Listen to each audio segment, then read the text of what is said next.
That's right. We're going to go to that river. Bring all you horsies down there to drink of it. And you know who's going to lead us there tonight? Our guest, Mr. Jock Doubleday, right down to the Foynica River. Indeed. Welcome back, everybody. This is Gary Legier, your host of Martian Revelation, known also as your Mad Martian. And, of course, you're listening to the Martian Revelation. That's upon you all again now. So we got a great show tonight and a great guest. So let's jump on into it, because I've really been looking forward to talking to Mr. Jock Doubleday for some time. But Jock Doubleday is an American writer. He's a researcher, stoneworker, and a videographer. For 16 months in 2014 and 2015, and for an additional 4 months in 2017, he worked as the official videographer for Archaeological Park, the Bosnian Pyramid of the Sun Foundation, a non-profit Bosnian NGO foundation created by Dr. Sam on November 9, 2005 in Sarajevo, Bosnia-Herzegovina. And Jock's articles on the Bosnian Pyramids and other ancient megalithic monuments and civilizations can be found on the www.thefacesofmars.com main show info page, where you can click on those links in his introduction as you scroll down the page. You can see an American in Bosnia linked, an American in Bosnia blog linked, so click on those. And some of his videos about the Bosnian Pyramid complex, especially those shot in 2014 and 2015, can be found at the Archaeological Park Vimeo channel, which is also linked on thefacesofmars.com. And most of his archaeology-related videos can be found at Bosnian Pyramid's YouTube channel, again, linked on thefacesofmars.com. And other archaeology-related videos can be found on his personal YouTube channel. For daily updates on archaeological progress in the Bosnian Pyramid complex, please feel free to visit the Facebook page that he administers of Dr. Samir Asmanagic. And this Facebook page also provides information on ancient history in general, as well as on the newest science, the electric universe. And his books in progress, Paradigm Shift, The Gradual Awakening of Science to the Possibility of Advanced Human Civilizations in the Distant Past, the Bosnian Pyramid Mega Complex, and also Who Built the Earth, an exploration of geological, geophysical, seismological, and astrophysical evidence for an Earth constructed by an advanced race or races in the distant past, will be published soon. And I really look forward to reading that one. You don't see too many books like that going around, do you? But to contact Jock Doubleday, please write jockdoubleday.writer@gmail.com. Again, that's jockdoubleday.writer@gmail.com.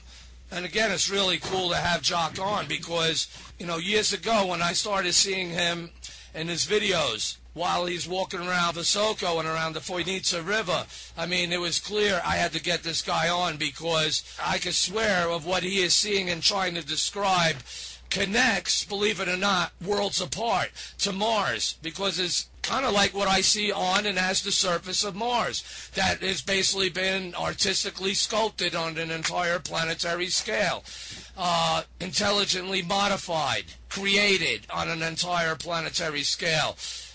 And no other research on this planet, on Earth, have I seen anyone even coming close to that theory to which connects to my off-world theory, which doesn't make it so far-fetched after considering the much information that you're going to learn from Mr. Jock Doubleday of the possibilities of this.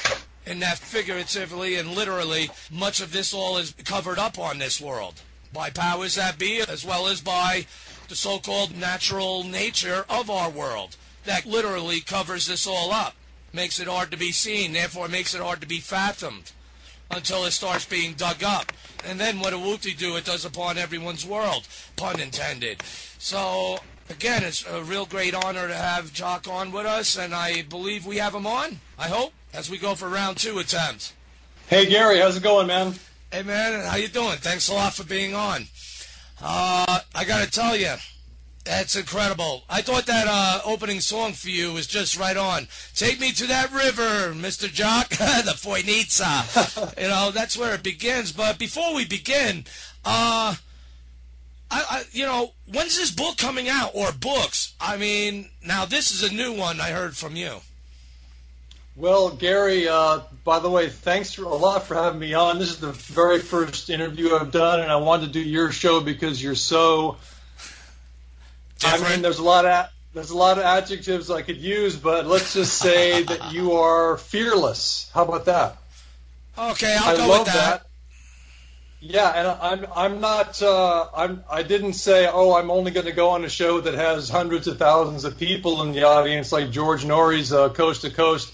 I'm glad to be on your show because you have a real. You're so far out on a limb, and that's exactly where I am. Yeah, I'm the Mad Martian. Well, sure, you're attributing yourself to that. Because, again, those theories of yours, what you're going to lay out is not just theory. But, again, when are those books coming out?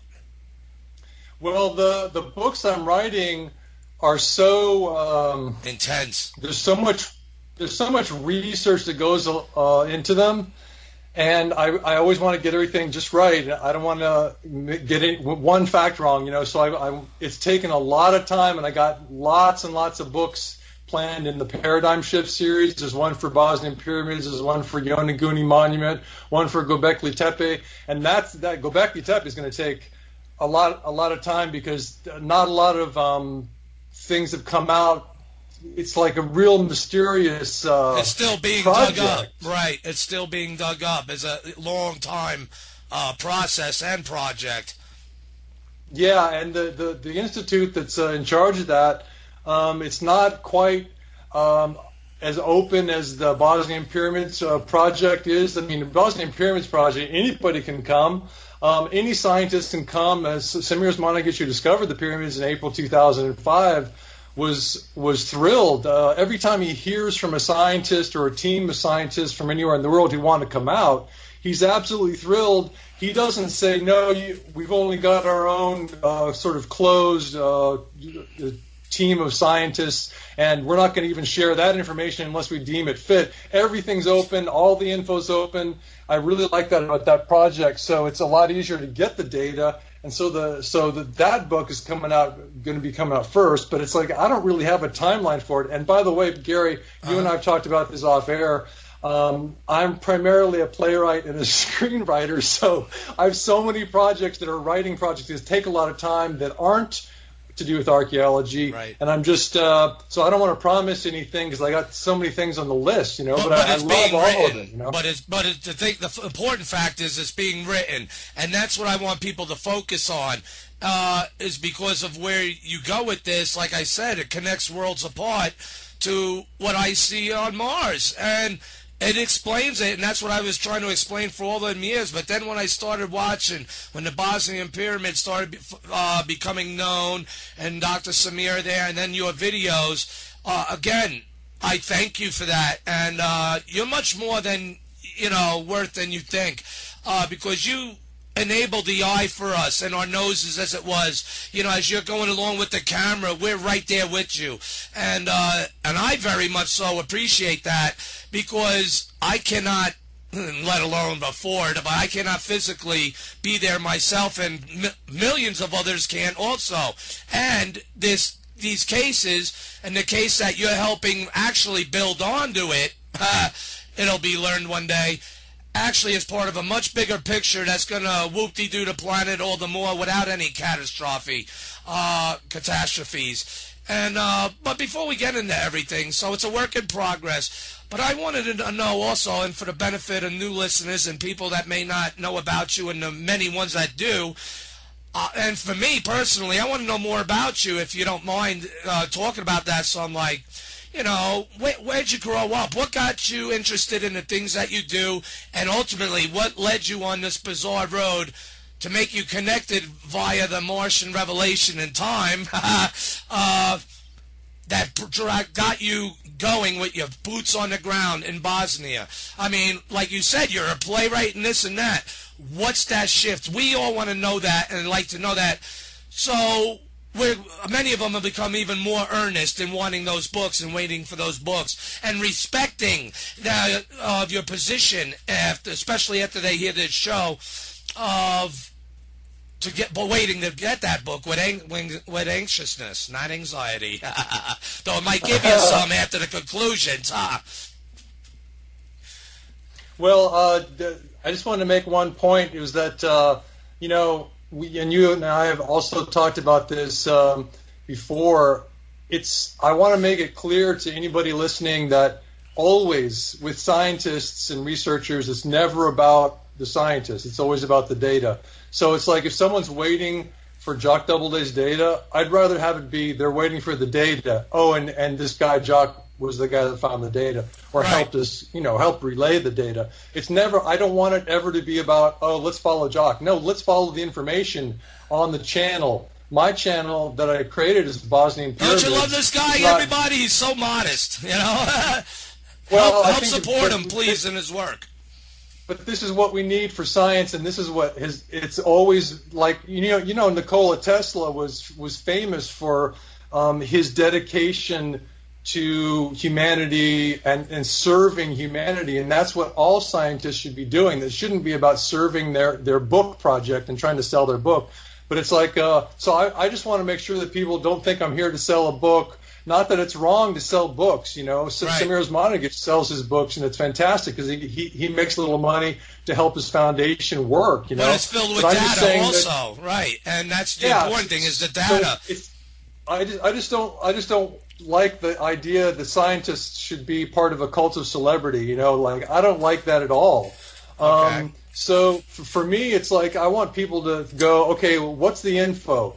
Let's look at the info and not start gossiping about scientists. That to me is like the worst thing you can do. Now, of course, if a scientist is got a strong position, you have to refer to the scientist. Like Robert Schoch is against the Bosnian Pyramids project, so I write about him all the time, and I have to use his name because he's making these claims, and I have to go, here's what he said, and here's what the science is, you know. So it's like there's a lot of because he's a spokesman for the mainstream and all that, and their position on this. Oh my God, you know, we got to keep this covered up.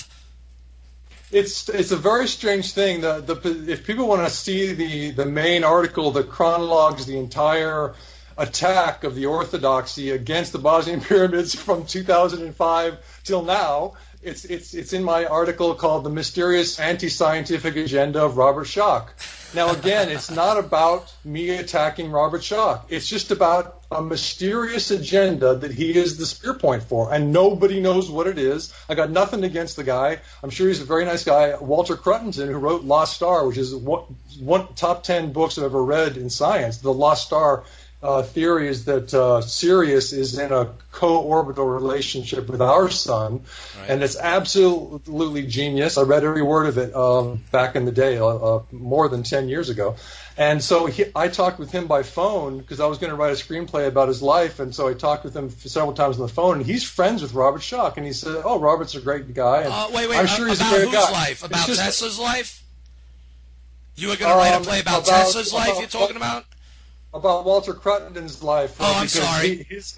But his life and his discovery of this idea of the lost star, the binary star that we're part of a system of. Now, whether it's Sirius or some other star that we're paired with, it's not clear. And maybe that there's three of them. Nibiru. That opens up to the beginning of the news of the show, doesn't it, listeners? I know. Well, so I just want to make it clear that Walter says Robert's a great guy.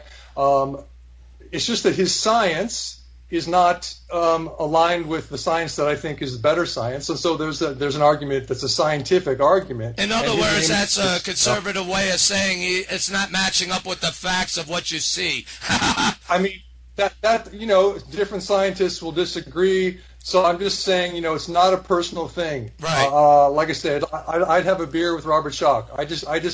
But I have a strong scientific opinion. So that's one thing. I just want to make clear that I don't want to be part of a cult of celebrity as a scientist or as a researcher or as a videographer. I just want to get the data out. That's all I want to do. No, that's right. You'll be respected, and you are respected. I really appreciate that. I'm so excited to share with you some photos. Speaking of data, do you want to? Did I answer any of your questions? I don't even know if I answered one of your questions, man. Actually, before we get to all that, I'd like to know again. We want to know more about you. What were you like as a kid? What ultimately brought you because a playwright to actually bring it upon a hypothesis that is exactly. Worlds apart yet so connected, especially like I said, between Earth and Mars. And what got me interested in you to begin with was to help expose the fact that, for instance, the Bosnian Pyramid and what it sits on is not alone. And what you had helped me to see, and many others I'm sure, is that the Phoenicia River, which joins into the Bosnian River, right, is all also fused, connected with the pyramid, and not just those things, but the other pyramids and or mountains, quote-unquote mountains, that it sits on, and I believe goes much further. But I think that in itself is a huge scale to where when we compare features on Mars and areas and what's around it, I think is similar because it looks like it's been modified and fused together with surface and structure. I call them artscapes also. Some of them have more elaborate tattoos, others more, patternings. And what I found amazing is those patternings in the things that you help reveal. But again, I'm jumping ahead, not letting you answer the question. Tell us about you as a kid. What brought you from there to this great hypothesis and co-joining with the Martian Revelation? Well, I think that a lot of people dream about certain things. They dream about being a dancer, a singer. A lot of people really do dream about being an archaeologist. There's something about stones that really attracts people. And I was a rock hound when I was a kid. I picked up agates. I was reading books on rocks and how to find agates and what the best way is, and magazines. So I was really into it. And I had a collection of rocks. A lot of people do this, crystals and things like that. But I never thought, I thought, archaeology, it's a real wonderful hobby. But my passion was different things. And so like writing became my main thing, and especially creative writing. So I thought, I'll never go to school for this. I can't be an archaeologist, period. And it's really sad, it was a sad thing. And then it might be a good thing. I was on Facebook, and the funny thing is, this is because I really love science.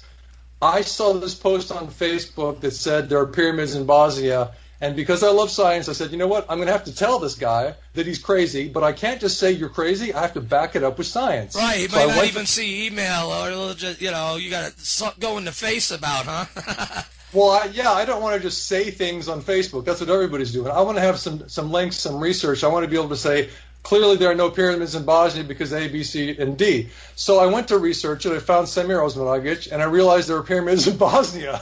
I mean, he was talking for 2 hours about the northern orientation of the Pyramid of the Sun, and it's 12 times more accurate than the northern orientation, the orientation of cosmic north of the Great Pyramid in Egypt. And 12 times more accurate. It's incredible. That makes me think about my guest I had on previously and who we played a show last week, Dr. Mark Carlotto. Because just by those differences, it showed that the Earth is moving, because people of the previous civilizations, which we're going to get into tonight, would build their foundations and structures according to the north. Now, based on his research and others, and helping to bridge the gap between them to where his research helps others and vice versa, shows that there are different positions of north in the past, which I said to him, which he laughed, which is true, that one of them, based on how many is accurately seen, at least noted as being found and seen, that one of them is obviously older than the rest, especially if the Earth's moving. So that tells us something. If there's not such a big gap, like you said, in degrees of the Earth north changing, and if it's true that they build these structures upon those different times, would you say the difference was between the Bosnian Pyramid of the Sun and Giza? Well, clearly the pole star position does change over time, so there is, like you say, a slight difference, and that's what we're referring to when we say cosmic north. We're talking about the pole star. So it's not an exact historical science, because it does change through history. It's hypothetical guesstimation based upon what we know how to build things. Right, and it's kind of like the science of that right now is in some sense similar because of its possible vagueness to the carbon dating thing, because there's a lot of controversy about whether cosmic rays, which change in intensity over time or which change in character over time, could therefore change the measurement of the carbon dating of any material, and therefore we don't know for sure. There's no objective like bottom common denominator for all of this data. So there's a little vagueness, but the key to the pyramids in Bosnia, to me, was that there are so many clear indications that something is there that's ancient, that's built, that couldn't be there if the orthodoxy was giving us true data in the schools. So the scientific orthodoxy, the academic orthodoxy in the universities is literally telling people that it's impossible that anyone but hunter-gatherers and guys with spears and picking berries were in this area in the Balkans at the time that these pyramids must have been built. Right. So they're saying there's no way this could have happened. We won't even look at it, period. Have a nice day. And by the way, if you're going to keep digging, we're going to attack you. That's their position. Huh. Despite the evidence of their own eyes and analytical prowess. Again, don't trip over that block over there. Well, yeah, and speaking of blocks, maybe we should show some photos so people don't have to look at us anymore. I appreciate that. So, but that, again, that's incredible. So basically you came at this, obviously, as a skeptic, and this is before you even met him, when you became a believer, at least in the pyramid, right? Well, yeah, as soon as I realized that there were pyramids in Bosnia, for some reason, I immediately wanted to go volunteer. I'm not sure why. I just said I got to go volunteer because there was a program. You felt and it started in 2010 for volunteers, and you could go dig. And I was like, wow, I can be an archaeologist. I can get in there with a shovel, and they can tell me what to do. Without getting thrown out. I can be an archaeologist. It's fantastic. So I called them up and I said, or I emailed them. I said, I want to volunteer, and they're like, oh, we're all full for this summer. And I was like, oh, no. And as I said, well, I'll see you. I emailed him. I said, I'll see you anyway. I'm coming anyway. So I just showed up, and I was standing on the... Hey, he's got to appreciate you had balls, man. Well, I mean, I just wanted to go.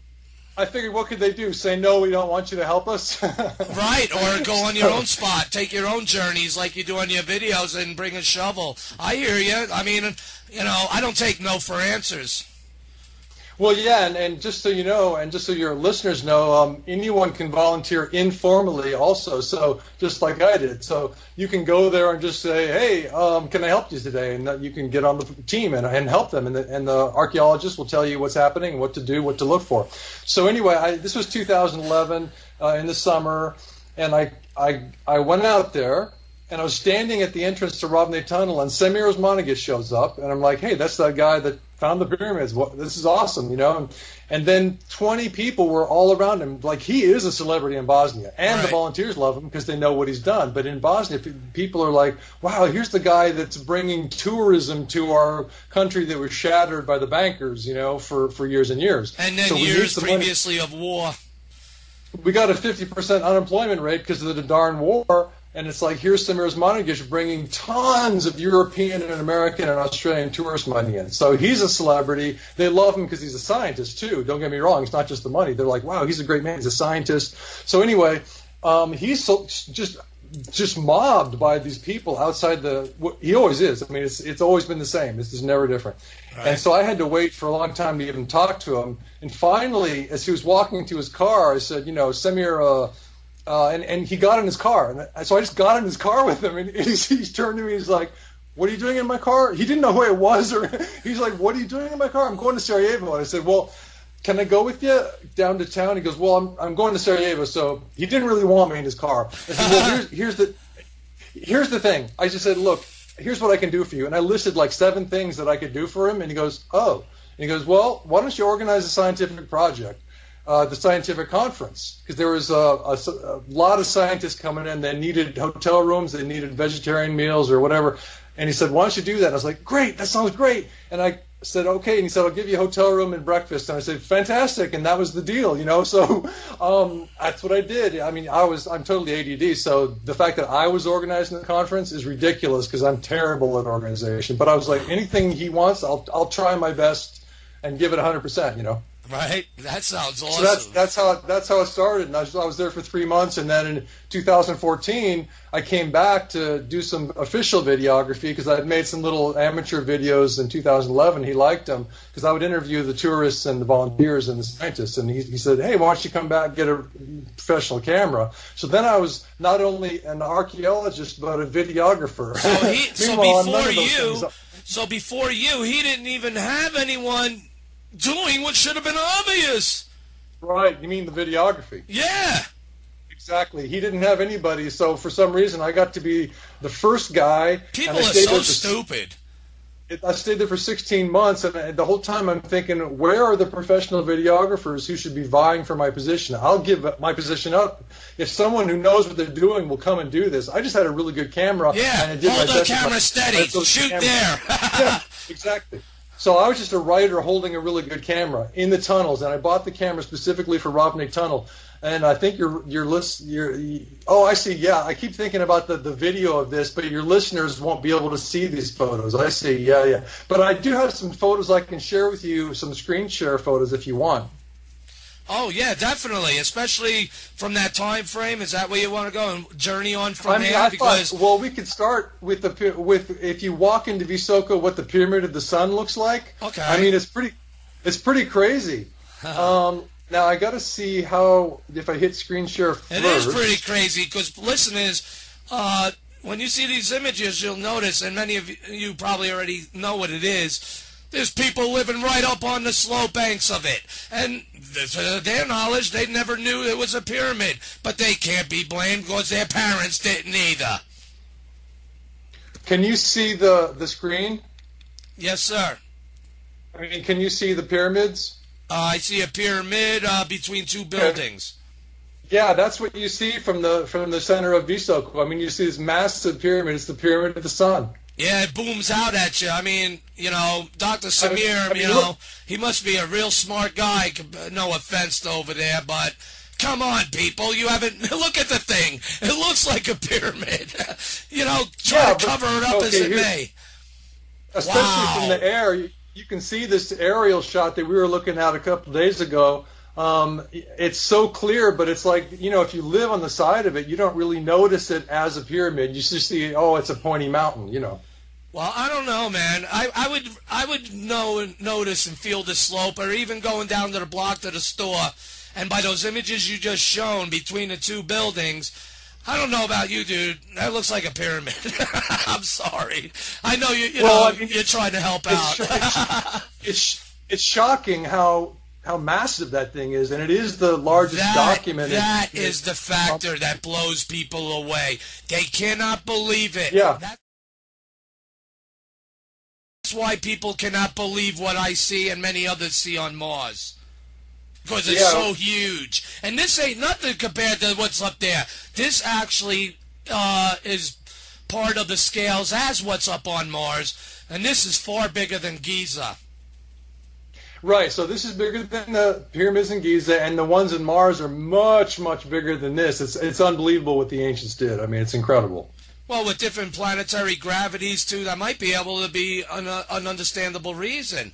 But totally. It shows consistency. That's what I'm saying. It shows consistency, especially by what we're finding and what you're finding strewn about and being dug out. And if all that was to be able to be uncovered, and I'm going to tell you, people will be like, man, that's the same thing on Mars. If the Martians did it, therefore are we the Martians? Or is it ancient humans and we are the ancient humans that went to Mars? I mean, there's so many different ways to look at it. Or who are the designers, the builders, maybe from outside our solar system. And this brings up all sorts of implications. And all puzzle pieces and possibilities are on the table. We just have to be like the detectives to figure it out. Which notepad has the most notes that makes all sense, that follow together? Like you said, that you don't want to be just known by a famous name. You want to be known as the guy who puts forth the famous data that makes the truth the truth. Well, I mean, science is always a conversation between or among people with evidence. So to me, it's about evidence. And so like on screen here for people watching the video or your radio listeners, I'll just describe what we're looking at. And you've seen this too, so right. You know what we're looking at. This will be in an archive for everybody where you'll hear the show and you'll also see these images and everything else. That's a surprise Right. So for you all. for the radio listeners, you'll be able to grab the video later on. It'll be up in a few days probably. We're going to work on it. We're going to do our best. But right now, let me just explain to people who are listening what we're looking at. So we're looking at the northern face of the Pyramid of the Sun in Visoko, Bosnia. The town itself is sort of laid out below it, and people are building up, but then it gets too steep to really build on. So now we're looking at so we're looking a little bit west and we're looking south. So the northern face is prominent. We've got trees, and we've got a little light green triangle in the middle. No one's figured out what that is near the top in the foliage. We don't know. Start digging. Go ahead. And we know that the trees. I'm going to go to another photo real quick and check out the difference. So we have the evergreens there. Well, look how far down. Look how far down that slope went too. So when we see the northern face, people, that slope goes down further than what it looks. Because look at the slope we were able to see. It goes all the way down to the river. And exactly. Notice halfway up the pyramid, quarter way up, there's houses all over it. So the pyramid really starts in the middle of the river. If you look at if you get in the river, you see that the building of the pyramid begins there. There's no place where it's like, oh, let's place the pyramid on top of Earth. No, all of it is constructed from the middle of the river all the way up to the pyramid, and then from the middle of the river to a hill on the other side. So everything is constructed. Nothing you see here, nothing that I found in this entire region was natural. So everything you see, as far as I can tell, is natural. Now there's an access ramp over here. They call it an access ramp, but actually I think it's more like an electrical conduit into the hills, because it's not really an access ramp in the sense that it climbs slowly up to help you get up to the top of the pyramid. It's level. This whole thing is level. And I'll give you some shots of that so you'll see more of what I'm talking about. There may be... I'm sorry, Jock. It's just that this thing literally goes levelly all the way into these hills, and you're like, well, it's joined in. See how solidly it's joined in all around to the earth? Fused. It's like a conductive... it's conducting all that energy and then just going and doing something with it. You know, like I think I showed you a picture. I don't know if you could show any of them or not. Of the D&M pyramid, of what that land bridge you're saying, or that slope going up toward the top, reminds me of, and especially the way it reminds me of the D&M pyramid in some ways. I think there's some type of connection, again, of the mindset of the intelligent designers who made both. That's the thing. And if you want to show that later after you show the next angles of what you want to show about, I'm sure you're going to do above and side views and stuff of it, because it is remarkable, a side ramp, people. And I can see that, but what's underneath? I'm betting that leads us also into the pyramid itself. Well, you know what? Klaus Dona did a scan, and he did a satellite scan that actually he did more than one. There you are. Satellite scan. The first one was he presented it in 2011, so that was an amazing time to be there, because we saw the scan of the Pyramid of the Sun. We saw there's tunnels spiraling all the way through there, and it's fantastic. So we know the tunnel system exists. We know that there's different depths of tunnels under the Pyramid of the Sun, and we know that under the access ramp that we talked about, the electrical conduit or access ramp, there's one tunnel that goes all the way to Ravne, which is 2.5 kilometers to the north, kind of toward where we were looking. Like the photographer might have been closer to Ravne, of that last shot of the Pyramid of the Sun. So it's toward the northwest. Okay. Does it follow the design of what you see surfaced on a so-called ramp? Does it follow the same line, or is it just going off in its own direction underneath? Because underneath you can go anywhere. It follows the same line, the same depth, and it goes all the way to Ravne. And we haven't found that yet. So there's at least. There's at least one level to Ravne Tunnel, which is, as I say, 2.5 kilometers to the northwest of the Pyramid of the Sun. And that's this labyrinth of curving tunnels. And then there's probably another level and possibly another and maybe even more than that. So we think that the second level is where we're going to find the entrance to that tunnel that goes along the access ramp, and then we can get under the Pyramid of the Sun, which would be amazing. I mean, it's all amazing. I mean, I can show you pictures of megaliths that are ceramic, shown to be ceramic megaliths that you've never seen anything like this in your life from ancient history sites. And these are found in Ravne Tunnel. And these are the most amazing, bizarre, mysterious objects you've ever seen. And academia won't even look at them. They won't even talk about them. Is that those big brownish tan rocks, as it was? Yeah. Markers, some say, or some say to help channel the frequencies of what channels or what may be underneath it or something. I'm sure I'm explaining that wrong, sir. Well, what they've come up with so far, and it's a tentative theory, is that the reason that the megaliths are placed where they are, and they are placed on sandstone plates, so they're specifically placed on a plate on to purpose. Be where they are. The theory is that because dowsers have found water channels that meet or diverge right beneath these megaliths. Now, this meeting of water channels under the earth or diverging of water channels, this is a dangerous kind of energy, and it comes straight up. So if you have a house on a point like that, you're going to get cancer, possibly. Whoa! So these megaliths mitigate that energy, and it's the technology to do that is beyond what I can explain because I don't even understand it. And in those big ceramic stones, what sometimes arrows and other runic features might have been seen on. Now, has any of them, at least one of them, and I think someone hinted at it once, and forgive me if someone did, but please lead us to it. If someone did any type of MRI or X-ray, I know, how will they get it in there? You never know. On top of one of these big blocks to see what's actually in it, or if any crystals are isolating inside it, because I've heard it said that this is really a wrapping around whatever's inside it. On how it's placed, like you said, it's supposed to help with certain frequencies, etc. Well, yeah, a picture of this might be good. While I'm talking, I'm going to share screen with you. This is megalith K5 or ceramic sculpture K5. They decided to change the name of it from megalith to ceramic sculpture because these are ceramic artists. Yeah, so this stuff on the bottom is all one bizarrely shaped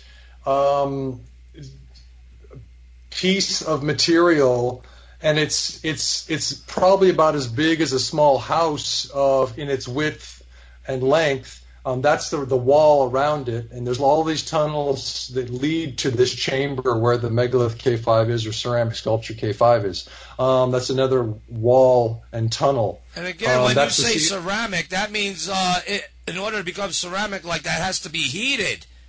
Right. And this is the ceiling right here, and the sand is staying there, the conglomerate is staying there, the river stones. For some reason, even the ceiling is able to just stick there and stay there. So it's pretty amazing. Now, here's the actual material of K5. And I tried to... There's another way that they light it. Usually I turned off those lights and just have a little light from the side so that I can get the relief a little bit more, because in most of the photos you can't see the texturing or the valleys. You need to change the lighting angles, right? So I was trying to get these weird valleys because this is what they do in Bosnia. They don't do it like the Romans do. It's not flat. It's not right angles in general. It's this weird curving, textured, otherworldly, blobby. It's weird, man. It's so weird, but it definitely is artificial. They've had it tested by several labs, and they all say it's ceramic. So this thing is one piece. I mean, it's so weird. Now, the other megaliths or the other ceramic sculptures are much smaller than this, and they're more of like a block. But they're still not Roman. They're not right angle. They're all curvy and sort of. And they were all inside. That had to be literally dug out of debris that was deliberately filled in. Exactly, and that's another story. All right. That I'm going to tell people right now, because now that you brought that up, because I want to make sure that people understand that megalith that they just saw there, megalith K5 or ceramic sculpture K5, that and the other ones in Ravne Tunnel in Visoka, Bosnia, that was unearthed or excavated, not really unearthed because there's no earth there. This came out, but it's right. Basically what happened is 4,600 years ago, an estimated time, another culture came in to fill in the tunnels. So long ago, probably 34,000 years ago or longer, the tunnels were built. Then 4,600 years ago, much more recently to us, much closer to us in time, another advanced unknown culture came along and stuffed the tunnel with loose river stones and sand. They probably why would they do that? They probably didn't want their people to think it was anything other than a mountain also. Well, it was. I mean, the only way that Semir Osmanagic found it was by asking the kids in town where they played. Was there a cave? Was there a tunnel? And there was this little cave. That was smart. So the kids were kind of like crawling in this cave, and there was a little bit of the stuff that had come out. And so he started to dig this loose fill-in material. It's literally scientifically called the fill-in material because it was used to fill in the tunnels for some reason. And it was rocks and stuff, right? Not just sand or dirt. I mean, what was the material? It wasn't dirt. It was no dirt. It was only sand and rounded river stones. Wow. Think about this. And it was river stones. Where would they pull that out of? No bones. There's no bones, nothing. It's all very clean material, and it's just stuffed in there in a way that there's not even an inch, not even a centimeter has settled down from the roof. So it's stuffed to the roof all through this tunnel. And so for us to take it out, the volunteers and the employees of the foundation, it's taken weeks, months, years, more years, and it'll just keep being years. Now sometimes we find an open section, and it's usually to the side, perpendicular to the main channel that's curving. And we'll see a little stack or dry stack rock wall, right, of big river stones. It'll stack up, and it'll sort of be holding in some material. We'll start to take that out. We'll take out, say, 9 meters of that material, and then we'll find an open water channel. It'll just open up, and suddenly we'll find a curving water channel that goes for 50 or 90 or 120 meters, and then it stops, and the water gets deeper, starts as a centimeter, then it gets deeper, then you're hip deep in it. And I've got a lot of videos on the internet about exploring water channels in Ravne Tunnel. So if anyone wants to Google water channels Ravne, you'll find those. Just go to Bosnian Pyramids on YouTube. And so we've got footage, and that's what I bought the camera specifically for, was the low-light situations in Ravne. So it's really gorgeous filmic footage of the beautiful, pristine water that we found in these channels. Do you have any pictures you would like to show as you're talking about that? They're only like 10% of the whole tunnel system. Now, what did you just ask me? While you were just telling us about that, maybe you have a picture you'd like to show of that so people will see what that is if you have it handy. And then here's another question while you do that, because people would like to see more of this Ravne tunnel, and the things you bring up, feel more than free to whip out any images you want, as many images, and as often. Again, I don't want to crack everyone's screens here, but I'll say this: as each tunnel progresses and getting dug out, are there any instruments then coming in there to try to look deeper to find where that tunnel or maybe others might be, or even openings may be? Now, could you ask me that again? All right, let's say here they dug it out, obviously, or they got in there. Now, at the end of that tunnel there, where the water ever leads, wherever the so-called end is, or whatever has to be dug out, is anyone conducting periodic tests to see what's ahead or behind or around to penetrate, like you mentioned Dana, but those things were taken from above the pyramid? Are there any of those same type of tests being done inside these tunnels as progression of digging them out becomes available? Well, just to hopefully that makes sense. Just to clarify on the water channels, they were clean. The water, all the water channels were open. So as soon as we took out a few meters of that's interesting. That is interesting material, then we suddenly boom, we're open. It's open, completely open. So we didn't dig any of the water. All of this was exactly as it is, except for those footprints in the silts, because that people have gone through there. Semir went there with a couple workers a couple times. Is that all silted mud, or is that also that's silt? What's clay that? Silt. Nothing under it. None of that ceramic. No, just clay silt. Okay, but look, notice the patterns on that silt. Well, the patterns are the footprints. Of people. That makes sense. Duh. Yeah. So just to let you know that. So in other words, I want people to understand that this was not dug by us. This was found by us. Essentially, the way you're looking at it right now, and we're like, wow, this is like Indiana Jones, man. This is real adventure. This is real, because no one had been there. It had been plugged for at least 4,600 years and possibly longer. And the only reason we dated it at 4,600 years ago, when some culture came in to plug it for some weird reason, is that there was a little bit of organic material in one of the dry stack walls. Okay. That was on the side of the main tunnel. That we find so many of these dry stack walls, and it's like, wow, that leads to another tunnel, and we don't even have time to excavate all these things. I mean, and some of the dry stack walls are so beautiful, we don't even want to excavate them. The Simmer says, no, leave that. It's too beautiful to take down to find out what's behind it. So, I mean, there's endless tunnels, and that's why I call it That's where those tests would be, can come in handy, that could peer through the walls. Again, like Klaus Donner's, what he did to find the tunnels under the pyramid from above the pyramid. Can we use any of those same experiments inside these tunnels to find where it goes, or anything around it, or even other hidden chambers? Well, the only technology that we could afford, the foundation that I'm talking about right now, it all comes down to money. Yeah, Archaeological Park Foundation is based in Sarajevo, but is doing the work in Visoko. They can afford a little. They can afford to, like, maybe give a hotel room to some scientists who bring their own lawnmower-sized GPR. That's ground penetrating radar. That's sound. Okay, and you can sort of, see down a few hundred feet or 100 feet or 50 feet or something like that with that. Then there's the Klaus Donner, who has a sort of a connection that is not really fully named in a satellite that is not named, and the satellite scans were done for the foundation, as a gift, without him telling anybody much information about how that happened. But that was done twice, in 2011 and 2014. So we've got some amazing scans of the valley and showing the tunnels, but we can't. When we're in the tunnels, we don't have the ability to look through walls. We can look through the bottom floor with a lawnmower-sized GPR thing, but that's not going to help us go forward, Okay, all right. Well, again, sorry for my ignorance, but to me that seems like a good idea.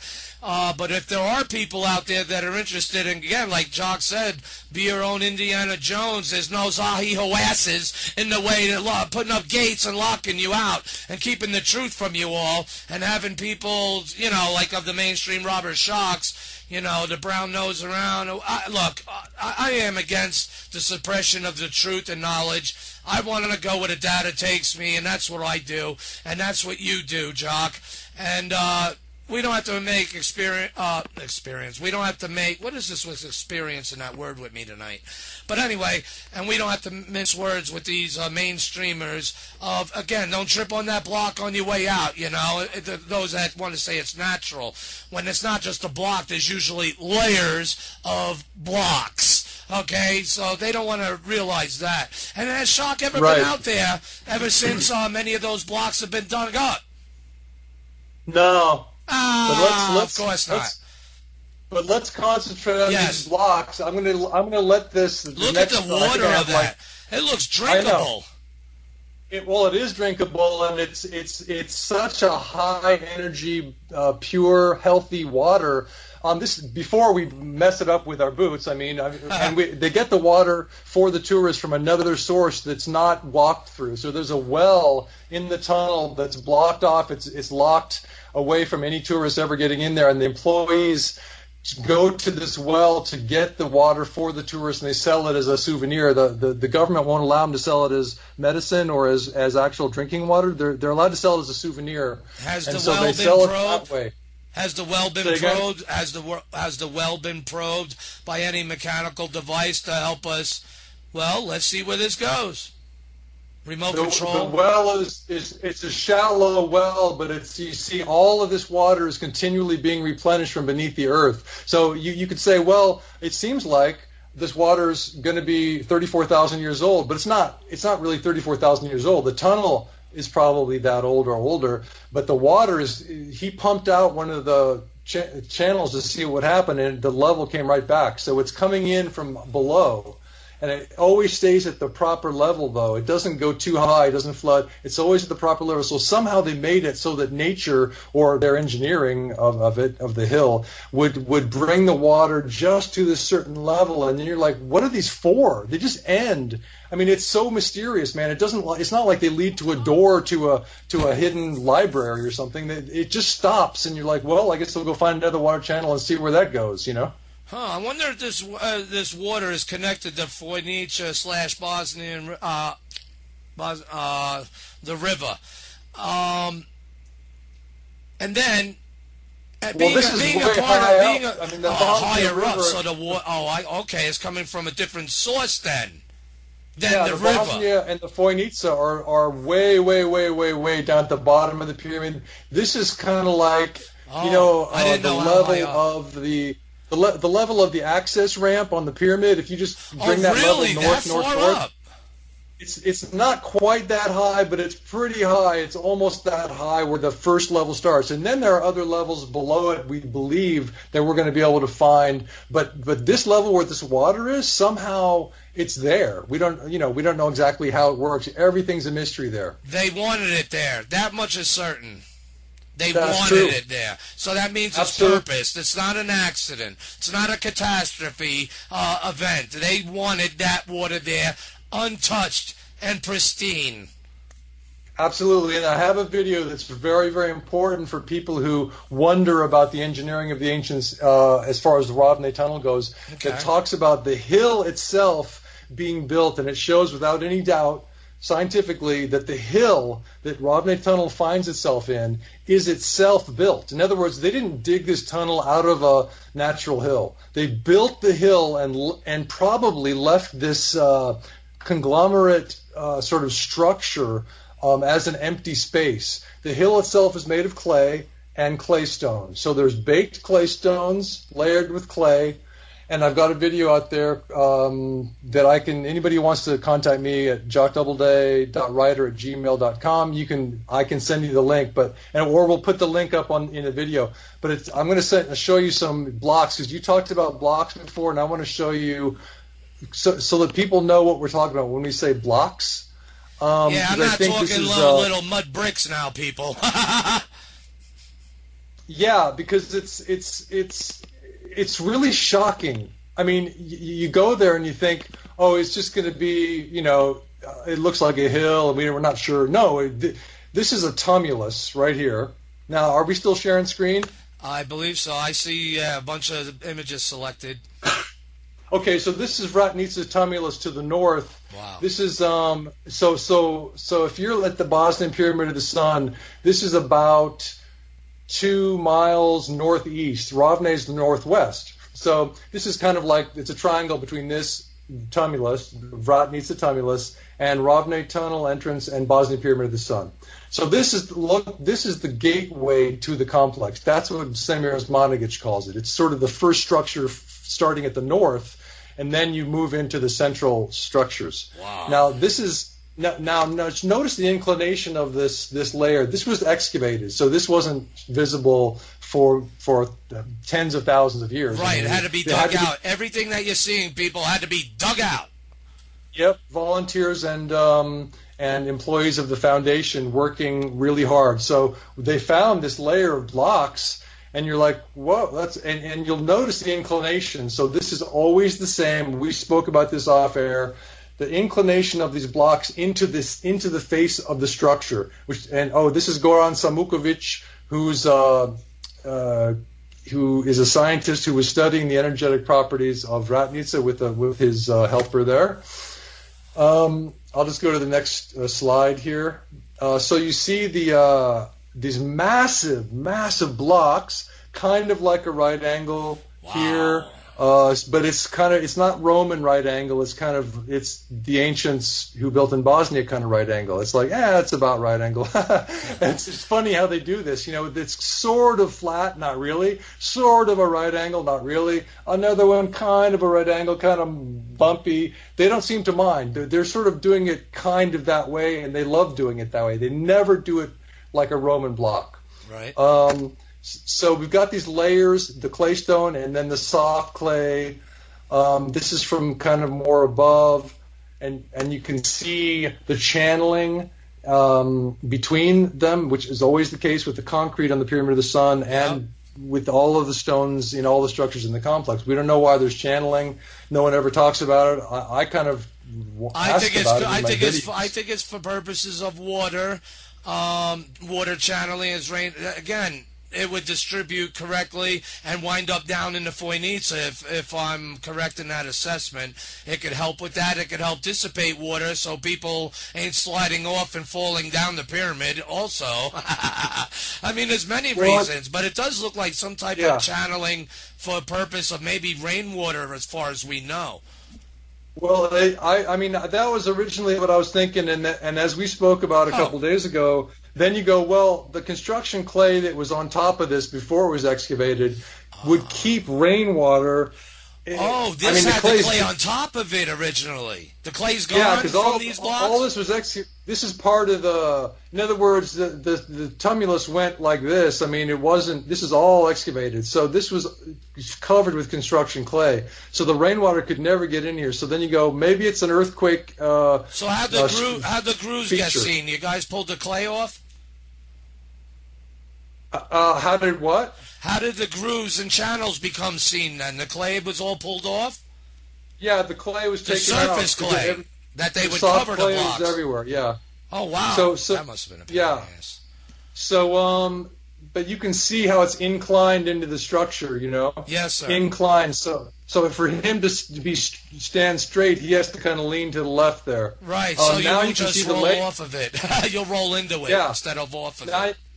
And now you can see the layering. The tumulus is totally round on the top, but here we have the flat, horizontal layers, really big clay stones, heated clay, material. right? Yeah, structured material. Then the softer clay, then a really thin layer of clay stones, and then if you get really up close, then you start to see that there's lots and lots and lots of thin layers of different hardnesses of clay stones. It's really bizarre, man. It had to be done layer by layer by layer by layer. Yeah, and so now I'm going to show you, if you have time. I don't know, do you have to take a break soon? Actually, yes, we do. So on that note, gather up what you're going to gather up. Again, listeners, wow, I can't believe it. An hour's already passed. But we got a couple more to go. I mean, this show, it's impacting. And by what we're seeing alone, just think about how old all this is. Remember, it's been covered up for so long. Battles have been fought there. People have come and gone there, and they would all think it's a mountain. My question is, who buried the mountain, and what, and over how many times? So, on that note, again, pack 'em and smoke 'em. You still definitely need 'em, don't you? On the Martian Revelation. I'll be back. Don't run. We are your friends. The L&M Radio Network is the #1 network in the land. That's a big statement. Yes, it is. We have the best host with the best guests and the best information. I agree with that. As you should. L&M is surrounded by some of the top names in the business. Of course. And now you can take advantage by advertising on our station and or shows, or just sponsoring a specific show. Really? So go to our website, www.lnmradionetwork.com, and see for yourself what we have to offer. And then contact us at sales@lnmradionetwork.com, or see our contact info on our website, www.lnmradionetwork.com. Hello, my name is Seraphine Hurley, and I'm your new host here on Late Night in the Midlands, on Saturdays from 2 o'clock to 4 o'clock, Tripping the Void. Are you going to come on a trip with me? We're going to talk about all kinds of subjects, from cryptozoology to taboos, cultural and otherwise, as well as anything abnormal. So I encourage you to come on and take a trip with me. Are you ready? I know that I am.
Welcome back, everybody. This is Gary Lashir, the Martian Viewer, known also as the Mad Martian. You're listening to the Martian Revelation that is upon you all again now. And, of course, we're with our cool guest, Mr. Jock Doubleday. And what an amazing trip down through time we're going this night. And, again, I say there's a connection between Earth and Mars and the Earthscapes. Like I say about Mars is really our artistically sculpted on an entire planetary scale. And this is the Mars that they now know. But the Mars we now know, like we're told and shown, is covered with gigantic mountains, meteor craters, and deserts that reach around the entire planet. And what? And one thing more. A giant sculpture that many scientists now believe was created by an unknown race of intelligent beings. So welcome aboard this night. Welcome to the Bazaar. And everyone in Jock, again, thank you for being on. And man, it's already been an hour. There's so much to go in these images. I don't know what's wrong with me tonight. And these images that you're showing us, oh man, when they see these videos, and again, we could implant and edit in more images where and when needed too, right, Jock? But I find it fascinating, and this is what people have to learn to see, because again, they got these you asses around the world, and in the mainstream science that do not want to see what you yourself could go and learn how to be an archaeologist by hands-on experience. Regardless of going to schools and stuff, that helps. But look at their positions. They won't even fund this. Okay? And those are the ones that give out the degrees. I'm sure if you brought in, what is that called? A dissertation upon your graduation or whatnot on this stuff, you think you're going to pass you? What do you think, Jock? You think they'll pass? There's many testimonials from archaeology students in different countries who tell us that their teachers said, if you go research in the Bosnian Pyramid complex and you come back to Italy or whatever country it is, you will not be able to get a job. That's messed up. See, talk about strong-arm pimp daddy tactics. You know, that's just wrong. And again, but hey, the truth will eventually out itself, and it's being outed slowly but surely. Like you said now, Dr. Sam, not just for the financial aspect, but people are coming there, bringing that financial aspect to the community because of what people can see with their own eyes and what they can literally dig up themselves. Gosh, man, Jock, you know, you said, like you said you were feeling led, and I believe our footsteps are not guided by our own, you could say, intuition. There's some say, you know, I'm a scriptural type of guy. I'm a believer, and you know what? I think it rings true. He guides our steps to where we have to go. Whoop-de-doing ourselves. You know, we would never have thought of doing anything like this, especially with me, with Mars, let alone this show, and where all this work goes. It's where I was felt and led. And just like you, with all your other skills, have a feeling there's going to be some amazing things from you yet in the future, the Martian Revelation. But that's my opinion. So, to get back, Jock, take on over. Is he still with me? He looks frozen. Is anybody still with me? Holy crap. Jock, are you still with us? Sure, Gary. Thank you, Gary. I handle it, Gary. Oh, I didn't know if it was me, man, because I just happened to move something here too. So, all right. But anyway, when people, well, I was going to say, well, people, you see these images? No, when you see these images, that's what's going to make the difference. And to help with this conversation, somehow we must have got disconnected. But he should be back with us momentarily. But what do you think, Daryl? I mean, of the Bosnian situation there, and how the fact of the matter is, Robert Shocks and others go there, and yet look what's being found. I think it's just amazing that they're finding these things that have already been there. It's almost like saying that somebody discovered America and there were people already here. I mean, really, in actuality, the entire concept is one that is made of discovery. Nice to see you. Oh, there you are, Jock. What happened? You got clipped? Go ahead, Daryl. But Daryl was just saying what he was thinking about this. And as long as we're discovering, therefore we have people thinking, and we will be able to discover more. But as we already know, the earth is old. People have been here for millennia. Yes, indeed. You know, and much of it needed to be recorded, and it might have been. Jock, speaking of which, you recording still, since we had the lock shut off somehow? Yeah, I'm recording. I'm doing my best with the technology. Like I said, I'm kind of more like a poet, playwright guy, and any technology freaks me out. Now, the technology of the Bosnian Pyramid is my kind of technology, because that's stone, earth and stone. You know, we got clay. That works for me. I love that technology. I like to get my hands in it. Right. Well, a lot of that clay also has been heated, which covers many of these big block stones, wasn't it, Jock? Like a protector, right, like a skin, or like you said in your hypothesis, the shielding. That's a really good segue to these photos, Gary, because I'm going to give you a choice. You're the man. You're the guy with the show. Do you want to look at concrete on the Pyramid of the Sun, or do you want to look at clay stones all across the complex? I think we should start with the pyramid, because that's the fascinating thing. I think that would draw everyone there, since they can see how big it is and know that when they go there with shovels, they could dig some, and then on their relaxation time they could do what you did and then follow us, you know, to follow and pick up the stones. So I think the blocks on the pyramid would be good first. Look at those blocks. Wow. Please describe to us, sir, what this is. And notice the layers. That's a really good point, the layering. That's the key point, actually, of this photo. And that's why I took it, because Semir Osmanagic pointed out, after the volunteers and the employees of the foundation had excavated all of this concrete on the Pyramid of the Sun, from there was about 3 meters of clay, construction clay, over this concrete. So they had to dig a lot of material out to find this. But as soon as they got to the concrete, then they noticed that there's more layers. Now, the only reason we were able to see under this first layer here, the only reason we can see this and down here, is because gypsies had come along and where it was bare and dynamited the concrete, and just there's other photos I can show you where they would use this stuff for construction material. So they would come up, dynamite it into smaller pieces, take it down the hill, and make house foundations out of it or whatever. It's so hard. That's probably what you'd need. Not no pickaxes. You need explosives.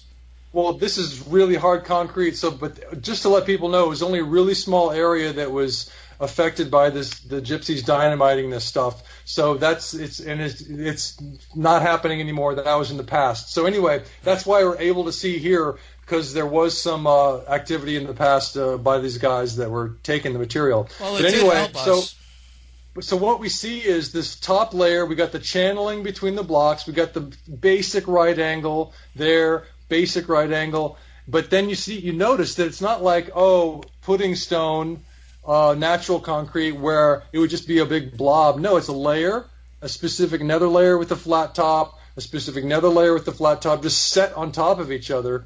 And then there's another layer underneath, and I think I have a photo of the fourth layer that you can see. So there's 4 layers of concrete right there, and this concrete has been tested as the hardest, most durable concrete ever tested in ancient or modern times. So the Romans didn't make concrete this hard. This goes up to 133.8 megapascals. That is massively hard. Most of our concretes that we use for bridges and things, it's 60 megapascals in modern times, or maybe up to 80. So, and it could get higher than 80, but usually it's 60 to 80 in construction in modern times. This is 133.8 megapascals. So that means that it can withstand thousands of pressures of Earth's atmosphere, because megapascals refer to the pressure from the Earth's atmosphere. So anyway, I'm going to let the slideshow go so you can see more pictures of this amazing concrete. Right, and listeners will be able to appreciate this aspect of the show once the archive is complete and put up for you and available on the net. Wow. Look at all that. And huge rocks. These aren't, again, little sand pebbles. These are rocks. This is super close up to describe it for your listeners. We're looking really close up on a slab of concrete that's at a 44-degree angle, along with lots of other slabs, that was excavated by volunteers and employees of the foundation and found just covering the Pyramid of the Sun. Now, this concrete is glued together with heated clay. So for your listeners, we're looking at river stones that are natural river stones, and then in between the river stones is this whitish, orangish clay that's the binder. So that's what makes it so strong. That's what makes it the hardest concrete ever tested in the world, in history, and in modern times. I mean, it's unbelievable how hard this concrete is, and it's all over the Pyramid of the Sun. So we've got this clay that's the binder. It's absolutely unbelievable. And it's not the clay. It's not the clay now. Sorry, Jock. It's not the clay now that deposited all this soil from whatever deposited the soil. It's not that clay. This is different. This is baked and deliberate part of the construction clay, correct? Right. It's natural clay, but it's not like it wasn't deposited from the floods that covered it with exactly. soil and all It that. wasn't deposited. It was either the ancients magicked it up with their technology out of the ethers, or they found it on Earth and then used it as an artificial construction material. They knew how to make it, material. process it, deliver it, and labor it. And that baking is a huge mystery, because you say to yourself, well, how did they make slabs of concrete that were many, many tons in weight and not have it slide off a 44-degree angle on the Pyramid of the Sun? How'd they heat that up? How hard this stuff is. I mean, you can see the hardness of it. Because it acts like a glue. A binder becomes as hard, if not harder, than the material it's binding it all with. Well, that's a point that actually... one of these photos, we can probably see that where the concrete cracked, it cracked on the stone. It didn't crack in the clay, so the clay is actually harder than the stone. That is amazing, and that right there is a telltale sign of high advanced intelligence and capability. Now, what is that stone, like right there, the one that it's between the layers? That looks like a different color. What kind of stone is that between the concrete layers? Maybe that's concrete too, but it has a brownish color. Well, the thing is with the ancients in Bosnia, I've noticed that the concrete, the spacers, morphs, as it was. It morphs and it looks like sandstone, but if you really in some spots, but if you really sort of dig in or scratch into it, you see that it's still concrete. It's just that there's not as many pebbles there. All right, so it's not like the concrete they made out of the blocks and be layered above and below. It's like a spacer block of some sort. It's the same. It's the same. It's just that material and the same hardness. It's just that it's different. I think it's an earthquake spacer. In other words, they always, you know how they do in Egypt. They have these different shape, and in Peru, they different shaped blocks, and they're always making sure that it's not just. It's not like a Roman thing where everything would just topple from an earthquake. It's always slightly different. Earthquake proof. This is earthquake proofing. Now. Oh, and also, sorry, I just wanted to show people. Go ahead. Yeah. This side of the concrete proves that this is not natural stone. See, Graham Hancock calls this natural pudding stone. He says it looks like natural pudding stone, and you say, well. He came to the complex for 3 days and he looked at everything. He got a personal tour and he says that this is natural. Now, we know it's not natural for many reasons, but one clear, 100% clear reason is that the stones on the side of the block are not protruding out as they would in a natural block. In other words, if this was natural, even if nature made us a nice flat right angle for some reason, we'd see all the rocks on it like we did on top. It'd be knobby. But see how it's flat, and it's like they pressed them in, and they have the flat side to it. So it's clearly constructed. I mean, there's lots of lines of evidence to show that this is constructed, but that you can't say this is natural pudding stone. It's not even.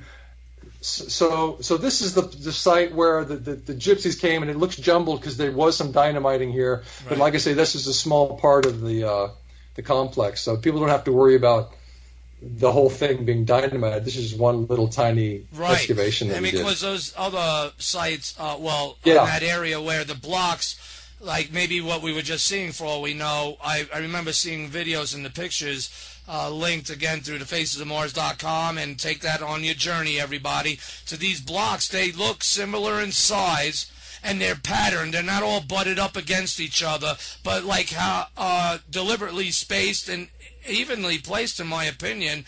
Are they the same width and height, and length, these giant concrete blocks there on the surface that's covering it, and is it the same sizes under the space blocks? Well, what's weird about this whole complex is that nothing is the same.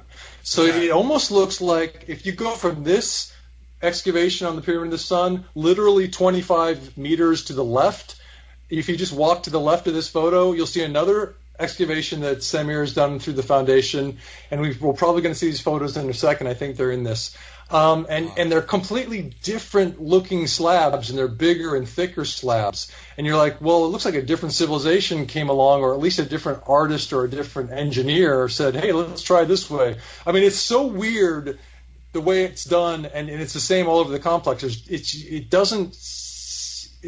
like different civilizations came or something. I'm not really sure what the heck the answer is to that. Right. I'm just going to skip ahead because this is still that one site. Let's skip ahead. That is amazing, though. Look at that. Wow. I'm gonna search slabs, because if you still want to do, because I know slabs will take us to the other site. Concrete slabs. Okay, that's in the winter. We don't want that. Let's see. This will still give us some idea. This is even though there's some snow there, this is much bigger, thicker. If you stand next to this thing, right, if you stand right next to that guy, it's up to your hip. Wow. I mean, it's literally 3 feet thick. Yeah, they're huge. Oh man, I can't see how anyone could claim that is natural. There's no way. No way in hell. But it makes you wonder, and it makes you think, because that being the case, then this must have been poured on site, and or not very far if it was poured. I think it was poured directly on site. That means layer, and then layer 2, and then layer 3, layer 4 has to all be done on site for the most part. And just so people know, all this was under construction clay. This was excavated, so no one had seen this for tens of thousands of years until the volunteers and the employees took it out. So there's no big Mack trucks and as far as we know, backhoes and cement trucks. I mean, which you would need big time. I mean, notice what we use today. We couldn't do this today. Well, that's the thing. The people say, why don't you use machines instead of shovels and picks? It's like, well, because we can't get a machine on a 44-degree slope. Yeah, it's going to be a lot of hard work and labor, but it'll be worth it. That's why they need thousands of arms, thousands of legs and bodies to be out there excavating this. And I know we'll get into the discussion, like we talked about offline, that people are trying to prevent by calling things protection of not digging into it or limiting where you can dig or whatnot. I think they're really scared, and you know what? I really don't see why, unless it's just the pressure from mainstream societies with their threats. I mean, I think that's the most strongest issue, unless a president would call, hey, don't undig that, but I don't really see that. I think it's more got to do with control in mainstream science. What do you think? Look at that image. Wow. Well, I mean, what your listeners might be interested to know, that the city government was originally in favor of the project in 2005, 2006, and then a new mayor came in. She was against the project, and so for a few years she didn't help with funding. And then recently, I wonder who funded her bank account. Well, Samir basically, by not fighting with her or just letting her be what she wanted to be and have her position, she eventually came around, because she saw how many tourists were coming to her town to see the pyramids, and she said, you know what, we should join forces here. And so this year, she literally finally the city is now approved of this project and they're joining forces. So it's absolutely fantastic. So this Visoko government is now not sort of working with the orthodoxy. Not that it was ever working with the orthodoxy. So does that mean more areas now could be freely, experimented and dug out and checked out? Well, as you were sort of referring to earlier, there were some laws that were made. In fact, about 100 different laws were made during the dark years, let's call it, to protect the pyramid from the digging. In other words, they were protecting it from Samir because they didn't want him to be digging on this area for some reason. Now, they're going to take off those protections little by little, but the pyramid is so big, it's like we don't even have the manpower to dig it. There's no way. I mean, so even if there's just a little bit that's available to dig, that's great. If all of us let me just go back to this. If all of us listening and that wind up listening to this archive was able to go over there and help, and then this would spread like wildfire all the more. And at least that's my opinion. I certainly want to push it. I would love to go there and dig myself. I got some spots I'd like to go check out where I would like to start digging. And of a couple of those spots, especially near the top where that light patch is that you pointed out earlier. And I still say start digging behind it. Yeah, there's some spots that Samir doesn't even know about that I found because I'd have a lot of time to walk around the complex, and so if anybody ever needs a tour, I could give them a secret tour. But anyway, that'd be awesome. This is a picture from a video called Spontaneous Archaeology. So you can check that out on YouTube. Now, this is a private landowner, and you and I talked about this off air. He was digging to make a patio area, a flat area on his land so he could have coffee outside, and look out on the view because he's literally living on the side of the Pyramid of the Sun. He's got a great view, So he's digging to make a patio area, and he finds this, and he discovers one instead. He discovers a pyramid. He discovers these stones. This is baked clay stone, soft clay, baked clay stone, and there was soft clay here.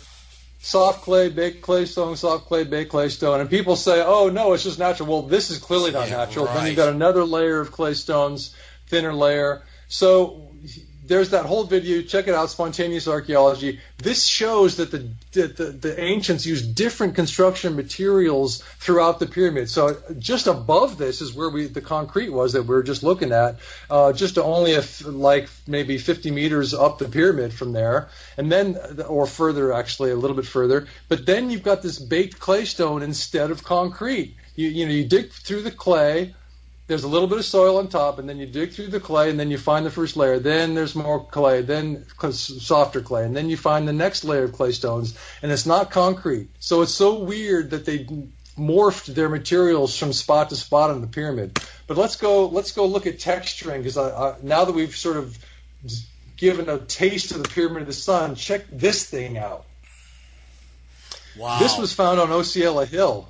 Wow. Now, Osceola Hill is directly across the river from the Pyramid of the Sun. So Pyramid of the Sun goes all the way into the Phoenician River, and you can see the construction all the way to the middle of the river, and then the Osceola Hill starts up, and that's constructed too. Now, originally, we thought that it was we thought that Osceola Hill was a clay quarry. In other words, it's kind of cut down. It's really steep, and so we thought, oh, that's where they got the clay for all these pyramids, but that's not the case. When you walk up and I'll show you some photos as we go here. I'll start the slideshow. Awesome. But that's just a stone that I found there. There's this wild texturing on the top of the stones. It definitely looks worked. Oh, especially that one. Look at that. It's crazy, man. So as you're walking up there's lots of gullies on this Osceola Hill, across from the Pyramid of the Sun to the east, and you see all these stones, and you're like, well, and you start to look at them close up, and you start to see this bizarre patterning, this bizarre gouging, and it's almost like a child was playing with clay, and then they said, okay, there's a stone. It had to be because it had to be worked. It had to be worked to be pressed and worked over the contours of the blocks it was supposed to cover. That makes sense, don't it? And that one. You can see it right there. And then this is the one we were talking about 2 days ago off air, before the show, and you can see this kind of spatula-like thing there, and sort of a spatula-like thing there, and then you've got like almost like a finger impression, and so this was, I brought this to the Foundation Museum, and it was too heavy to display, so we just put it right outside of Rovne Tunnel's entrance, along with some other ones. But it's like, and you can see the essentially straight line here, essentially right angle that goes down, and it's clearly a constructed thing. We just don't know why in the heck they're spending so much time making one stone, and then making another stone, and then there's hundreds of millions of them in one hill that's across from a pyramid that's 10 times bigger than the hill, also right, with tons of stones and concrete. And you're like, well, who did all this, you know? Right, the time that it must have took from our standards to do this, if we were able to applicate the forces necessary and technology to be able to, wow, look at that. So you and I were talking about this earlier. You can see how the stones lean into the face of the hill, and it's always the same in every single structure in the Bosnian Pyramid complex, centered in Visoko. It acts as a natural support.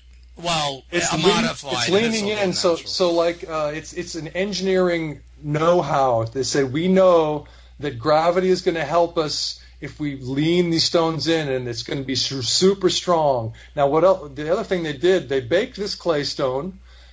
Then they said, you know what? We're going to put some soft clay here above it. You can press your finger into this clay. You can press your finger into this clay. Wow. And it's really soft. And then there's another hard baked clay stone above that. And but nothing will slide off it. It may be soft, but that doesn't mean nothing's going to slide off it. It's binding at the same exactly. time. So and this is all eroded. So there was construction clay over all of this. It's just that the rain eventually took it down because it's such a steep slope. It's much steeper than the Pyramid of the Sun.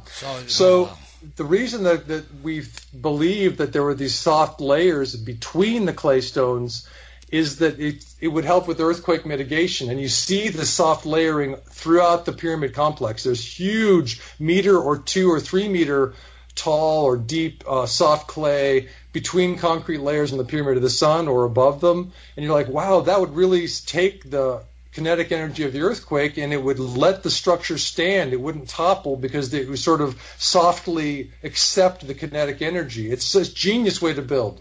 That's right, and therefore, like hot and cold does, it makes things stretch and or stretch out or draw close together. So in these type of forces, there's a little leeway, so it all acts, it self-pressurizes itself, so things aren't sliding off, things aren't moving. This thing could literally take the pressure. Yeah, so I think another word we could use is elastic. I mean, it gives an elasticity to the structures, you know. Yeah, look how amazing that is. And this is just one spot. This is just one spot. And look at that clay. Oh, my gosh. It looks so worked. I mean, like it was deliberately, it had to be. And that makes sense. So, something or someone's needed to help press it down as it's laid. Okay, and then whenever or however it's decided, then they fire it. I like to know how they fired it. These all came out of the hill. Right. In other words, these were not the ones where this. I mean, at least this one. This is in a gully so it came out of where it used to be. It wasn't here when they placed it. It was meant to never be seen. It was part of a constructed hill. We're only looking at it and we're going, well, that's really beautiful, but no one was ever meant to see this. It's this construction stone. Well, right, and it looks worked. It doesn't look natural, like a shear off or something, or, you know, even though it's displaced from wherever it was, it still looks worked. Am I right here? I mean, the scalloping, you can see it. Right, scalloping or texturing. Texture, and so yes. There's this I call it gouging or texturing, and then you have these weird clay like worms on top, like some kid came along and was playing and he put a clay worm on it while it was cooling or something. Right. Then you've got these white scratches. It was more liquidy. What? It was more liquidy. So they so wham, maybe they took their fingers off or their trowels or whatever, and they just slap it, and it creates that whipping drip, like, you know what I mean? I'm a painter, so, hey, you're used to those type of, it definitely looks like a whipping effect from something dripping off of a tool. Wow. Well, the weird thing is that Semir doesn't have time to even look at any of this texturing information.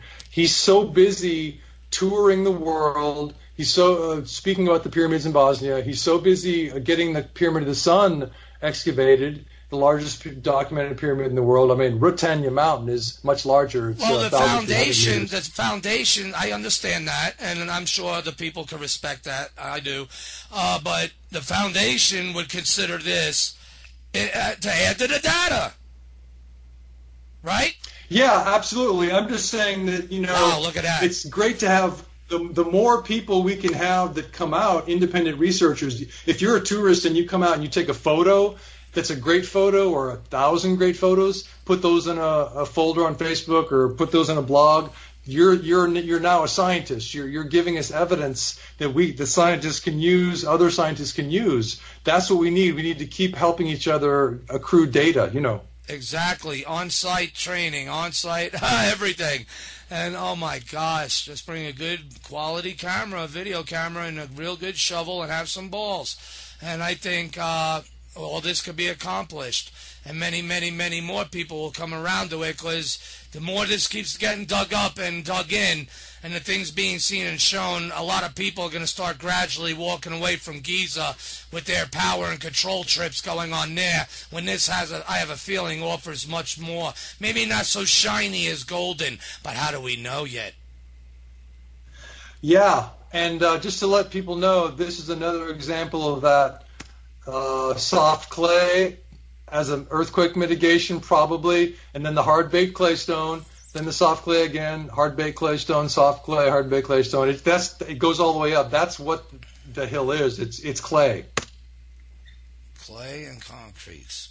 Now, I want to mention this other thing, which is that the etymology of clay is glue. If you look at the ancient history of the word clay, it's gley. It's gleia. So it's Gley, and that meant glue. So our word clay actually refers to glue. It doesn't refer to dirt. We think of clay as some kind of dirt in the ground. It means nothing to us. But the ancients thought of it as glue, and they used it to create the hardest concrete in the world and to create hills and Vratnica Tumulus and all these structures in Bosnia. Yeah, this ain't no Play-Doh. That's for sure. It's incredible. It is incredible, because then, they could, like this thing here we're looking at, it's evenly spaced. Well, look at that. Look how that's been worked. And then that was fired, too. That had to have been heated, correct? I mean... It's pure clay, and it was clearly heated. Look at the side of it. To make it harder, right? I mean... Yeah. So, wow, look at that one. So Semir did tests on the concrete in the Pyramid of the Sun, and he found out from lab analysis that the clay had been heated up to 900 degrees Fahrenheit. Now that is insane amount of heat. How would anybody in modern times heat up concrete to 900 degrees Fahrenheit on a 44-degree slope and not have the concrete slip down the slope as the heated clay is trying to bind with the rocks, and you're like, how does it not slip down the slope? I mean, it's impossible. You're not finding any burnt wood debris or coals or anything mixed in with this as it was drying either. So that makes you wonder. And this, like these patternings, I see these as the D&M Pyramid again, like on Mars. Again, I don't know if you have any pictures of that for people to get I wanted them to see the ramp like on the side of the Bosnian Pyramid you were going to show earlier, and in comparison to the D&M. It don't look the same, but I could swear they look at least like a similar mindset.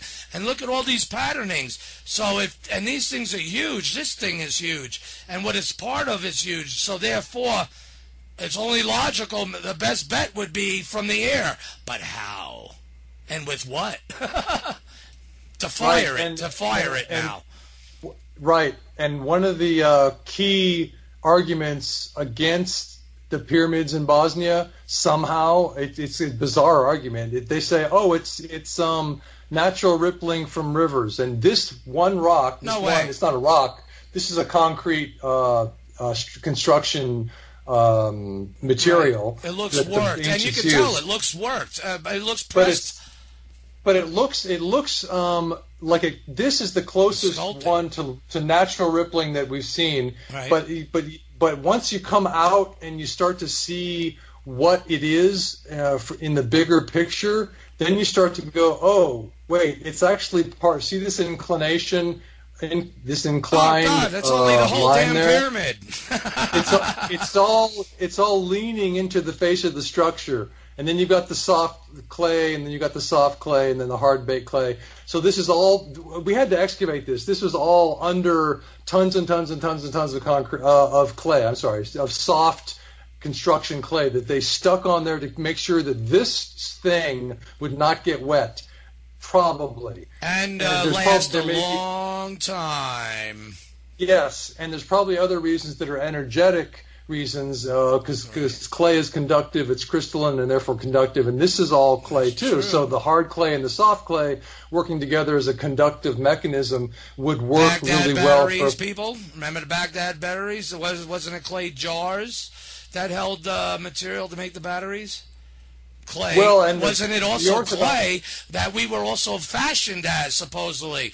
If you go by Sitchin as well as even the Bible, we had to be mixed in a clay dish, a clay bowl, for it to work. Ain't that interesting? Well, properties. The orthodoxy would say that the Baghdad battery was very primitive. I meant because of the clay. There's the connection between clay and conductivity, electricity, as well as creating man. So the thing about clay is that it's not a primitive substance. It's the best, most magical substance, and the ancients knew that. So if you see a piece of clay from ancient times, it might be from a primitive society who didn't really know its magical properties, but it also might be from an ancient culture that knew how magical clay is. So look at the inclination of this fully clay. This is all baked clay, and it's concretized, but it doesn't have a lot of pebbles in it. Riverstone's got little tiny stones there, then there's more here. It's morphs from sort of really concrete there, and it kind of looks really concrete down there once you get closer, but then it morphs to more just pure clay. So it's like, and then so we know it's not rippling, this natural rippling. It's clearly a constructed feature, even though it does have sort of rippling qualities. All right, and the way the patterns look, it looks like it's deliberate. It looks like there's an order to it, as it was, at least in this particular, and that one especially. Look at that. That's amazing. Well, describe to them what we're seeing here, sir. It's the same one from a slightly different angle. But you can kind of see it's not a right angle on the right here, right. But because it's leaning into the face of the hill. So it's not a right angle to the earth. It's not perpendicular, but it would be a right angle if you tip the stone to the right. Then you'd see that this and this was essentially a right angle. But like I said, they're not precious about their right angles. It's just, So there it is. That's another angle. That's looking. So I was standing up here before. They really are efficient on what they pattern on top. It is obvious. Yeah, and this is sort of the big picture of this one area with this. Here's where the ripple texturing is, right? And you can see it's clearly a constructed. Everything is leaning into the pyramid. This is the Pyramid of the Sun, right. And this is the first site you come to, and you're like, oh, that could be a stone, and you're like, whoops, no, because it's not. You see that it's concrete down here.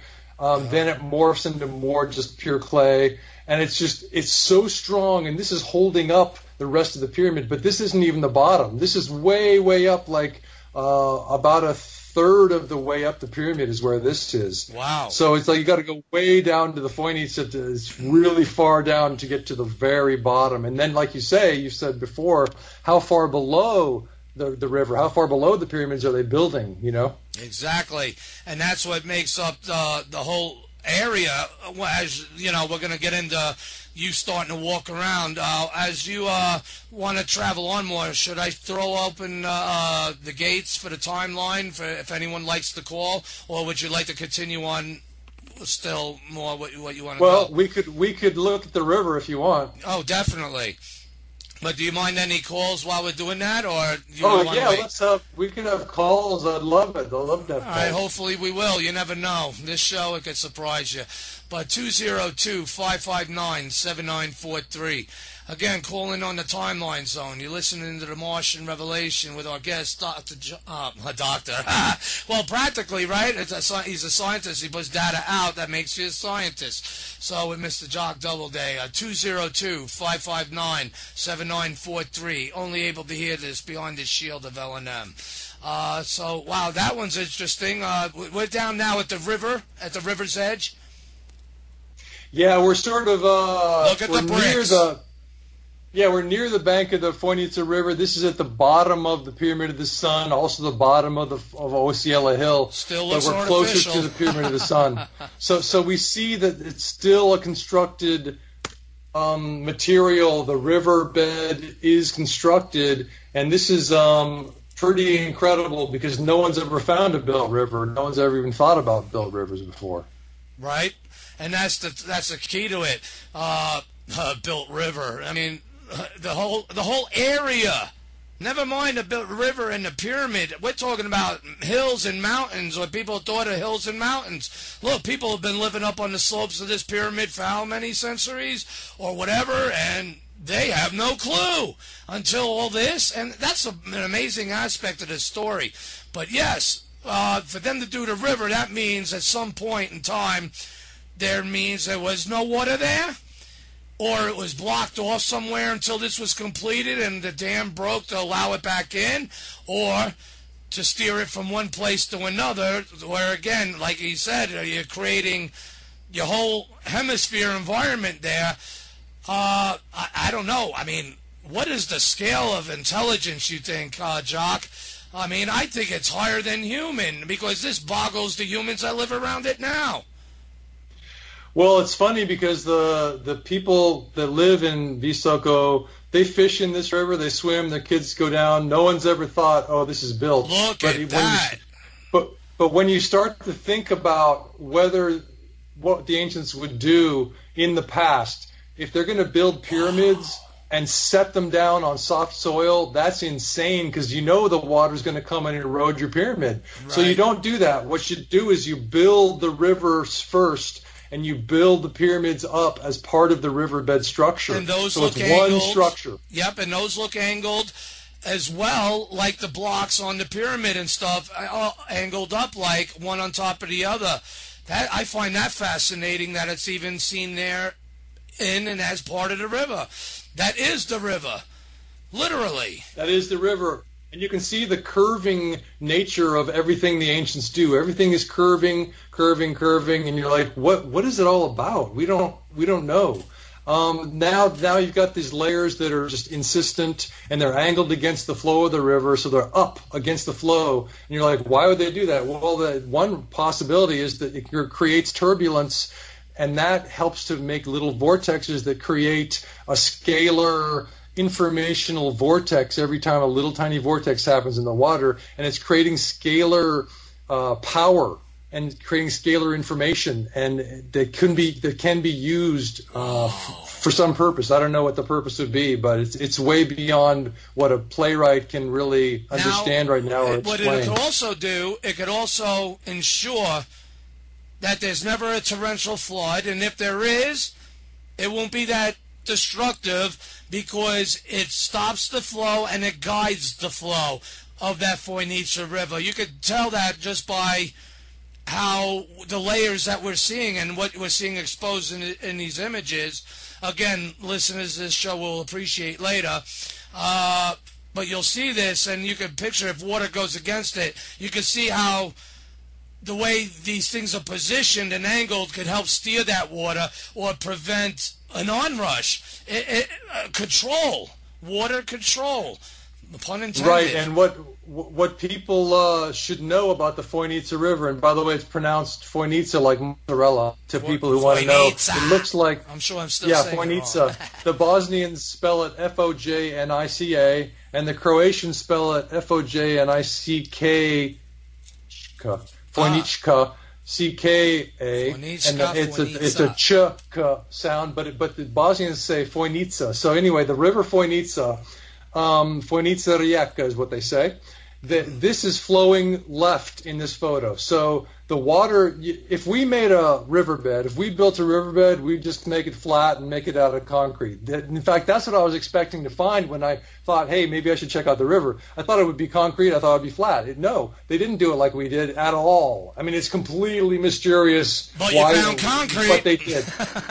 Well, I found baked clay that's as hard as concrete, because the reason the concrete's so hard is because of the clay. The reason the concrete is on the Pyramid of the Sun is 133.8 megapascals at its hardest is that the clay is so strong when it's heated. So this is heated clay. It's pure clay, and it's layered, and it's inclined, and it's adhered to the next layer. So each layer is adhered to the one below, and you're like, well, how would you adhere a layer that's meters and meters and meters long to the next? In other words, they had to all be cooling at the same time, basically, for them to adhere to each other. How did they do that? You know, it's insane. That's why I said it had to, wow. That one looks especially artificial.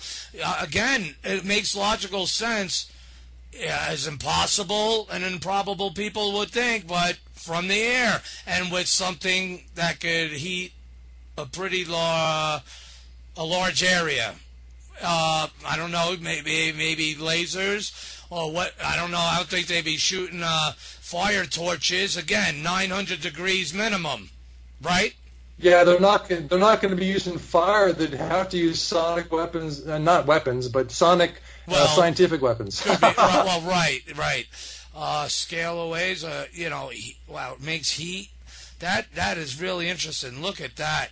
And you could tell if the river, too, has had more water, how it would hit up against these things. You could see how these constructs would, in fact, slow the river, slow the rush. Now, if it was angled the other way or flat, it would help increase the speed, and then it could have the more power to erode features. Or because I on Google Earth I did maybe by a couple hundred miles even from the Foinica where it joins obviously into the Bosnia River, right? It all looks consistent in width. All the way as you traverse it, just keep following it north, and all its snake winding ways and everything. And even along the way, you can see many areas where this angling and this clay construct of artificial riverness is going on along the path.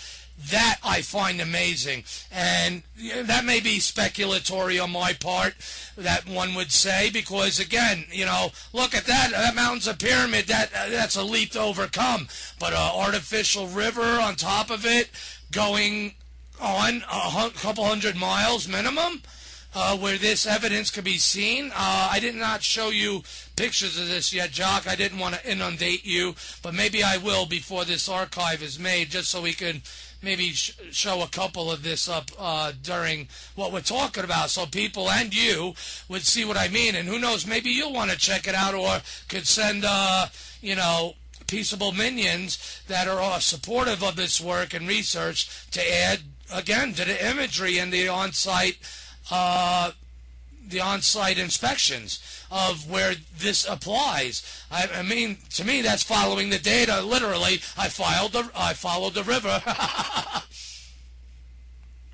Yeah, and I want to make sure that people understand that this clay, this baked, adhered clay layering that the ancients created, has withstood what the orthodoxy would say would have to be an erosive, erosional force of the river for thousands and tens of thousands of years. So it's essentially unchanged because it's so hard. I mean, this stuff is unbelievably hard. It's baked. Now, this is the riverbank and it's eroded because there was a flood that came through. Normally the Phoenicians is very placid, but there was a flood that came through a few years before this was taken. It took a little bit of the riverbank away, so we have free excavation, and we get to see the side of the river, and we see how it's still built, and we see the baked clay stone really thick, then we see the soft clay, then we see another one that's less thick, baked clay stone.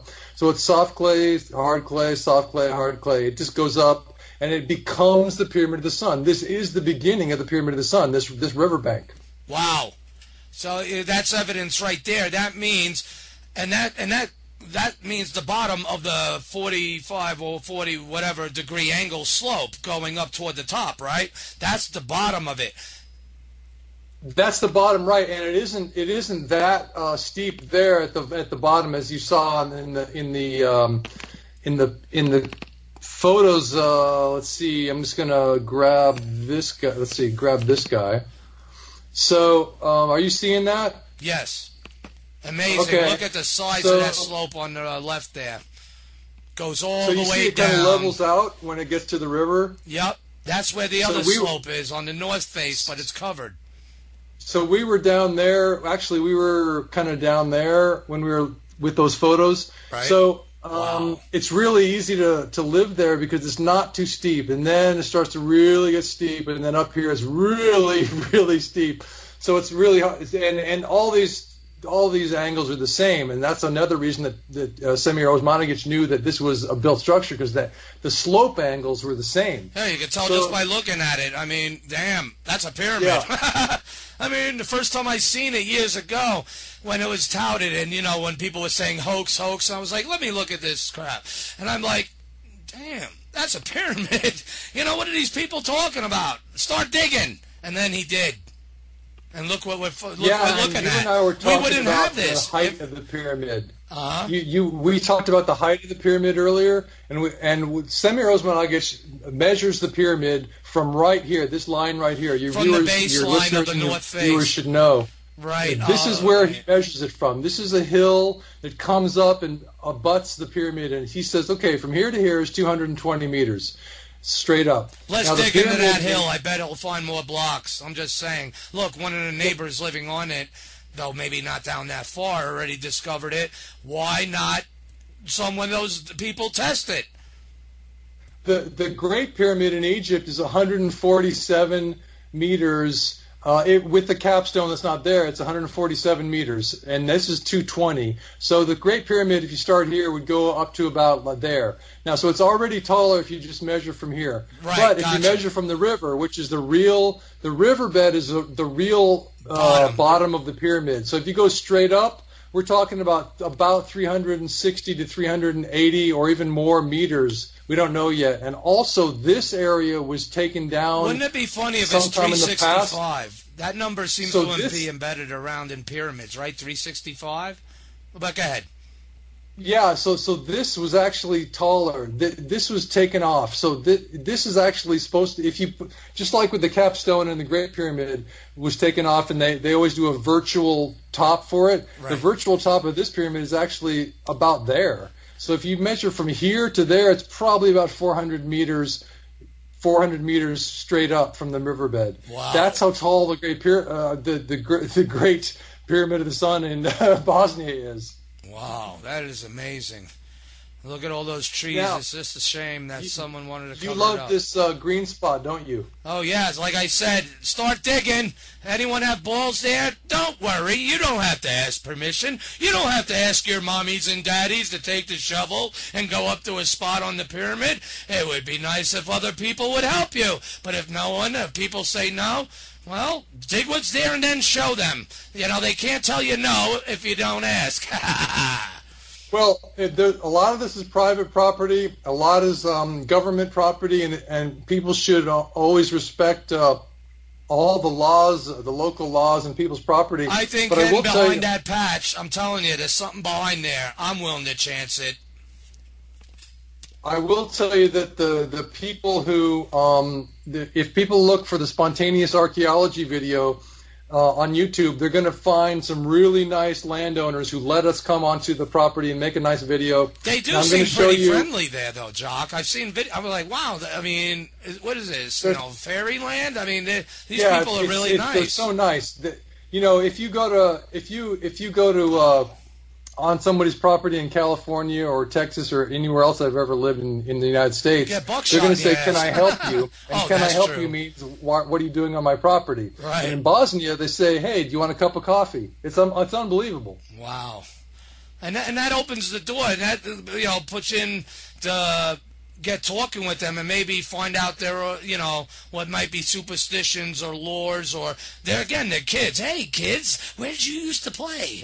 Again, you don't have to ask your mommy or daddy. Come show me. That's what I would be like. I want to get in there. Yeah, they're super nice, but it's always good to ask permission of anybody and respect all those laws. Oh, but of course. just between you and me, 2 days ago we were having our own private conversation about the trees on the Pyramid of the Sun, and we saw all those evergreen trees that were on the pyramid, but this is before the trees were planted. See, there are no large trees on this pyramid in the past. 60 years ago, the city government, it's been probably 65 by now, but the city government planted trees on this pyramid. No, I don't know exactly why they did that, but we know that China did the same thing to hide the pyramid. So there's these trees that come up and then they stop about there. No natural evergreens on any of the structures anywhere in the complex. There's little scrubby trees that sort of cover it, so it looks green. But it was never big trees. Now here's another photo coming up of the pyramid complex before the trees were planted. So you can see the naked pyramid there, and there's the Pyramid of Love, which is tied to it with a concrete and clay staircase in this crevice right here. Super strong structure. Look how geometric it looks. And it's so strong because this is tied to this, and those are tied to the river, and the river's tied to Osceola Hill. It's all one structure. I can't find anything natural here. I've been way, way beyond this photo everywhere. I can't find anything natural. You find some natural soil that's covering everything, and then below the soil you start to find the artificial structures. And you're like, how old is this place, and who spent all this energy building this massive megastructure? And then it makes you wonder, on top of that, if you could fathom that, what was able to cover it, everything, the whole region, with the dirt that covers it now. And on that note, we're going to go to a break for about 5 minutes. So, again, pack them and smoke them, because I know I still need them. And look at that patch. It's still there, being booming. Is that the spot? That's the spot. There's something there. But anyway, we shall be back with Jock Doubleday. I don't know about you, but I'm having a grand old time. I want to get my ass to Bosnia. We shall be back. I'll be back. Don't run. We are your friends.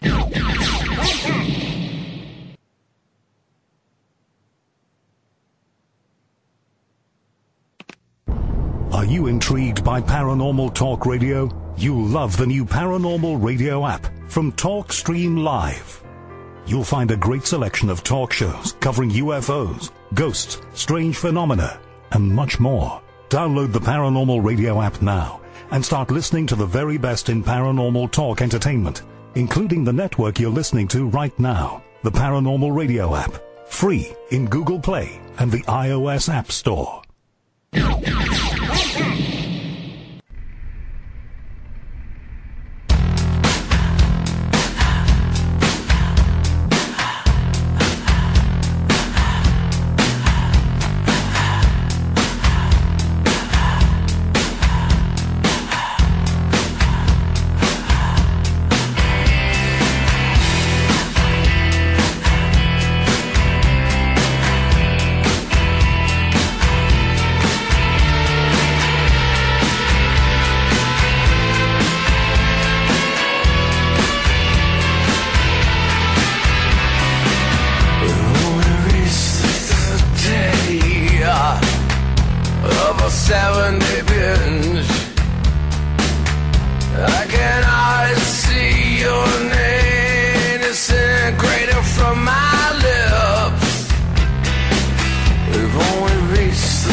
Welcome back, everybody. This is Gary Leger, your host, the Mars Revealer, and you're listening to the Martian Revelation. That's upon you all now, and you're listening to this broadcast through LNMRadioNetwork.com. Be sure to click the subscribe, and please donate to the network as well as to the Martian Revelation. So the Martian Revelation continue being aired through time to you all. And we're with our awesome guest, Mr. Jock Doubleday.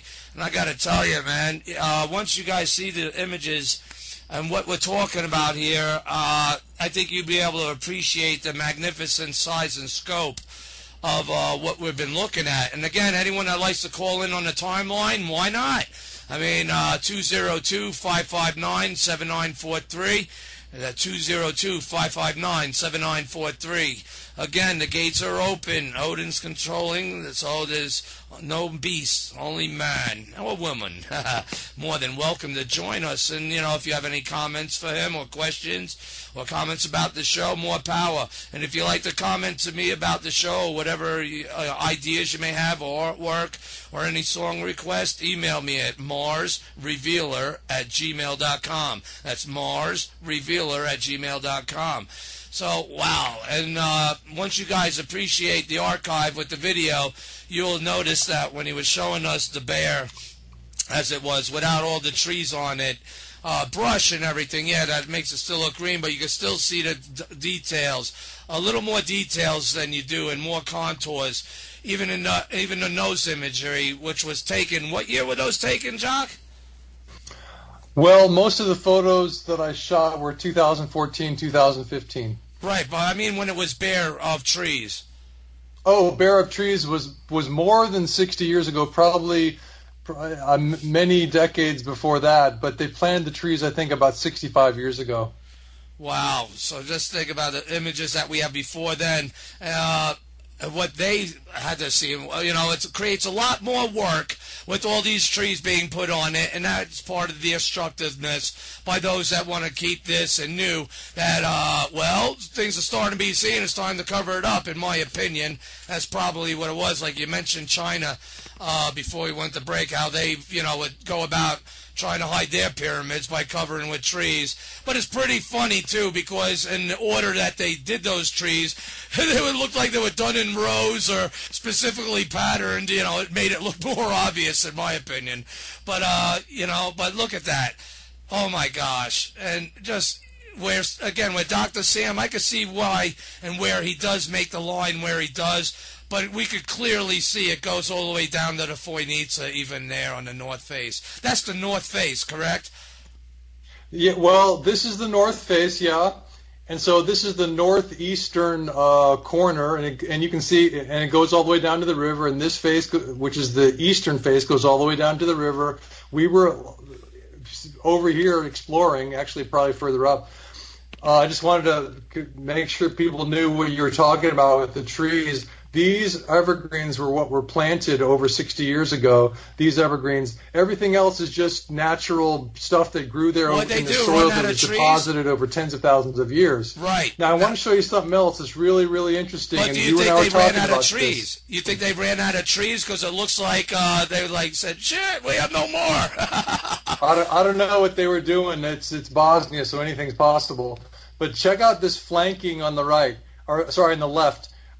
So we have a flank here that's sort of like buttressing that corner. We got a flank here, and then there's one in the middle. Now I'm just going to pop over to that middle. That middle needs to be dug out. I can tell you right now, as, or if not as important as the light spot in the center on top.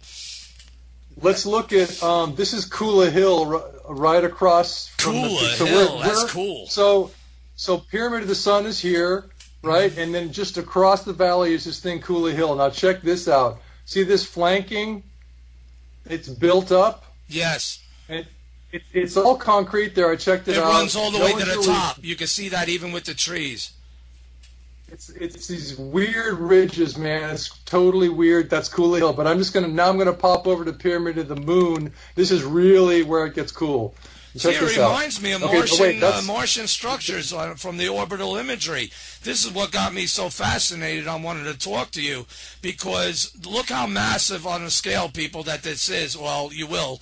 And many Mars anomalists as well that study orbital imagery may definitely appreciate what I'm saying in this show regards to this. And if it's here on Earth as well, again, this is just fascinating stuff. It just raises many more questions. And we definitely thank you, Mr. Doubleday, for being who you are and doing all of this for us all. And you're definitely an inspiration, my friend, and well honored. Well, I really appreciate it. Now, your listeners and your later on your video viewers, I just want to explain what's happening here. We're looking at the Pyramid of the Moon now, and that's just across the Phoenicians from the Pyramid of the Sun, which is over here. So the Pyramid of the Sun is here, and then there's the river, then there's the Pyramid of the Moon, then there's Osceola Hill over here, and that continues way on to the left. Oh, okay. Now you can see the flanking. Yes. Of this pyramid, and I'm gonna let the slideshow go, and we're gonna get closer to these flanks. It's pretty incredible, and you can see it's also built up here. As we get closer, you'll see there's a huge flank, like a buttress on the corner. This is a huge buttress, and it looks like a structural buttress to make sure it stayed strong. And then there's this weird other, like buttressing of clay and claystone. It's unbelievable, this pyramid. Pyramid of the Moon is the second tallest documented pyramid in the world. If we don't count Ritanja in Serbia, Rtanj.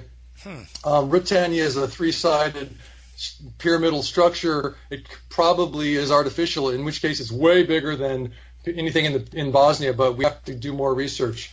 But you can see this flanking. Maybe we could do a show on that one night. Incredible. Right? Yeah, look at that. And that's what I mean. These things remind me of Martian structures. The same thing, the patternings, the levels on them, just the way it looks. It's just amazing. And not to mention, of course, the size. And that's why, again, like image analysts that study Mars orbital imagery can appreciate what I'm saying and seeing here. Oh my gosh! To us, you hit the nail on the head, sir. And I know this still yet goes to a bigger hypothesis of where ultimately you wanted to go tonight too, with the shielding hypothesis. Yeah, I know we're far from and that we'll yet. probably be able to get to that, and I hope we can. I just wanted to let people know that you were saying how big this thing is, and it's like, yes, and look at this house, look at this house. Here's the flank, the buttressing of the pyramid, the second tallest documented pyramid in the world, and it's got an orchard on it here, and it's like this whole orchard doesn't even cover the whole flank. It's unbelievable, how big this thing is. That is incredible, big time. Now, is that so-called orchard, those lines, are those lines of what man put there, or is those lines really showing the blocks, just kind of revealing These themselves lines, from underneath? Yeah, man put those lines there. Those are property lines. Oh, and by the way, this is Osceola Hill. You can see the structuring of the soft clay, baked clay layer, soft clay. Any line like that is a baked clay layer. Originally, it looked like I said, Semir thought it was a clay quarry for the other pyramids and for the other structures, but then we started to see that it was textured. Layered, and then we saw the stones were textured. So the whole area was built, literally. Yeah. Now that must have, man, how long that must have took. Again, if that Zachariah Sitchin, Anunnaki, Nibiru story, they lived a hell of a long time, and I think at least by what I've read and heard of, and what many of us out there are familiar with, at least. We may not be married to everything there, but it does point another connection into how, because to me that's higher than human understanding or engineering. And they're the only ones, pretty much, archaeologically, that has been attributed to, as them at least being able to, because they also position themselves on Mars as well. So would it be that far of a stretch? I know it may be hypothetical to you, sir, but it's definitely, like I said, on the puzzle board of trying to fit the pieces that we would find similar things on both worlds, regardless if it's them or someone else. It shows a mindset of deliberate intelligence with an ability to do this on two worlds. And now this area of Visoko is really, they're sitting on soil that was deposited on top of all this, and they have no idea of the arscapes and the artificial planetary surface that they're actually living on, and around. And, that's a fascinating thing and can boggle the mind. And you know what? I don't think I'd be afraid of it. I don't think it's something to fear. I think it's, whoa, man, there's treasure in them Dar Hills, even in my backyard. Like the one guy digging for a patio. Now he has one, and he has the greatest of ages that'll last forever, pun intended. Yeah, and then you were saying that a lot of the people, they don't know, and it's true. Most of the Bosnians didn't at least know that they were living on a pyramid or in a pyramid complex. But all of the people that I talked to in Visoko, they have legends of tunnels. They always have stories of tunnels beneath the structures. They have stories of a huge lake. No one's ever found this lake because the passages to the lake have been lost over time. But everybody has stories about it. They say, oh, my grandfather used to tell me about a lake that's underneath the... So they know about the tunnels. They know about lakes, or at least a huge lake underneath that's supposed to be there. Maybe that's where the water in the tunnels is going to or coming from or part of somehow. Yeah. And it just hasn't been confirmed yet, I guess, obviously. Huh. Yeah, and by the way, we're in these photos. We're deep into Ravne Tunnel right now in something called near the orbs chamber. I was actually photographing specifically to see if I could get orbs in my photos. And did you? But I couldn't get. But my camera is too sophisticated to get orbs. It's really sharp and well detailed. You listeners are going to appreciate the archive and what we see. That's what I was talking about earlier. Has anyone ever did anything to see what's inside that? There's something inside those. I could feel it. Yeah. And look at the line running around the top like it was patched on. Do you see that line? Yeah, like it was stitched together. Yeah, stamped on. Semir did a scan of another megalith called Megalith K2. It's a larger one than this one. This is the egg-shaped monolith or egg-shaped megalith. And so he did a scan of this other larger megalith that they found in Ravne, and they found that there is an oval-shaped object inside the center of the megalith. And they determined that it's not wood, it's not metal, it's not air, and they believe that it's crystal. So they think there's an oval crystal inside this megalith named K2. Wow. Maybe a piece of crystallic technology, though the whole thing would be a form of technology. Now that ring going around it, do you see that ring seam going around it on the other megaliths there inside the tunnels like that? Yeah, we have similar things on the other ceramic sculptures or megaliths, and we have a similar sculpture texturing. This looks like a relief or something. It almost looks like they're trying to copy the hills of the pyramids there, hills of the valley. But it's very bizarre. This is called the egg-shaped monolith or the egg-shaped megalith. If people want to check it out, there's other photos on the internet. Lots and lots of. This is the first one you come to in Ravne Tunnel. So. Lots of tourists have taken photos of this bizarre thing, and this was totally covered with river stones and sand. So they found the edge of actually the one on the left with the holes in it on the side here. Mm-hmm. They found this one first. And they found these other ones, and they dug it out nice and soft. And this thing is sitting on a sandstone base. It's a sandstone block that's clearly placed there. All these are left exactly the way they were found, and it's so bizarre, man. But you know what? They've dowsed and they found that there's a river that's going underwater river channel that's going the way this points. So this is pointing the way the river's flowing. So that's pretty cool. That is interesting. The way the river's flowing beneath it.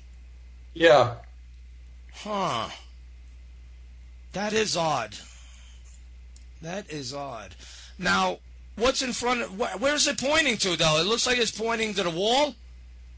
It's pointing to the wall. That's interesting. That's interesting. Why would it point to the wall? yes, to mark out underneath it, but still, it's like, who would give a crap at that point? You're up against the wall, pun intended. Well, that is interesting. I can imagine what everyone's, wow, I'd be like studying everything if I ever went in there, you know. I'd probably be in there hours. Is it easy, sir, to be in there for hours? Oh, in the tunnel? Yeah, in the tunnels, or where, yeah. Yeah, it's not only easy, it's way easier to be in the tunnels than it is to be outside because you've got really high oxygen content and really high negative ion content. So it's the healthiest place for miles and miles, you know. Boy, more healthy than the air outside. That says a lot. So this thing filters air. It obviously filters water somehow from wherever the water is coming from.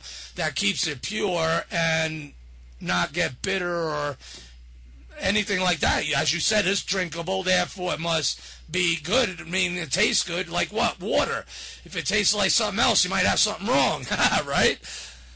Yeah, the Ravne Tunnel water channels and the well where they get the water for the tourists, I mean, it's so pristine, it's so medicinal that I think of it as medicine. Samir calls it medicine water, and so, but he can't sell it legally as medicine. He just has to sell it as a souvenir. So he sells these these glass bottles of it as a souvenir. But I think of it as medicine. So now, if you walk in the tunnels, we excavated the fill-in material and found these dry stack walls on the side of the tunnel. So as you go into the tunnel, you'll see lots of dry stack walls on the side, left and right, stacked up, and you're like, but there's no binder. How did they survive? How did they survive intact? They look like they were placed there really fast, really in a hurry, and somehow they survived all these.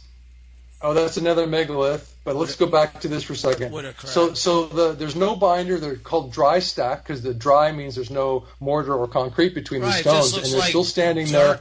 And these pack in more fill-in material that hides another tunnel behind it. So every dry stack wall hides a tunnel. And then Samir has to decide, are we going to follow this one and take out this wall and then excavate a few meters more fill-in material? Then there'll be another wall of just like this, and then more meters of fill-in material, then another wall like this. And then it might open to a water channel, or it might not. It might still be stuff we have to dig out and eternally dig out. But sometimes it opens up to an open water channel. So he sometimes he keeps the wall, sometimes he doesn't.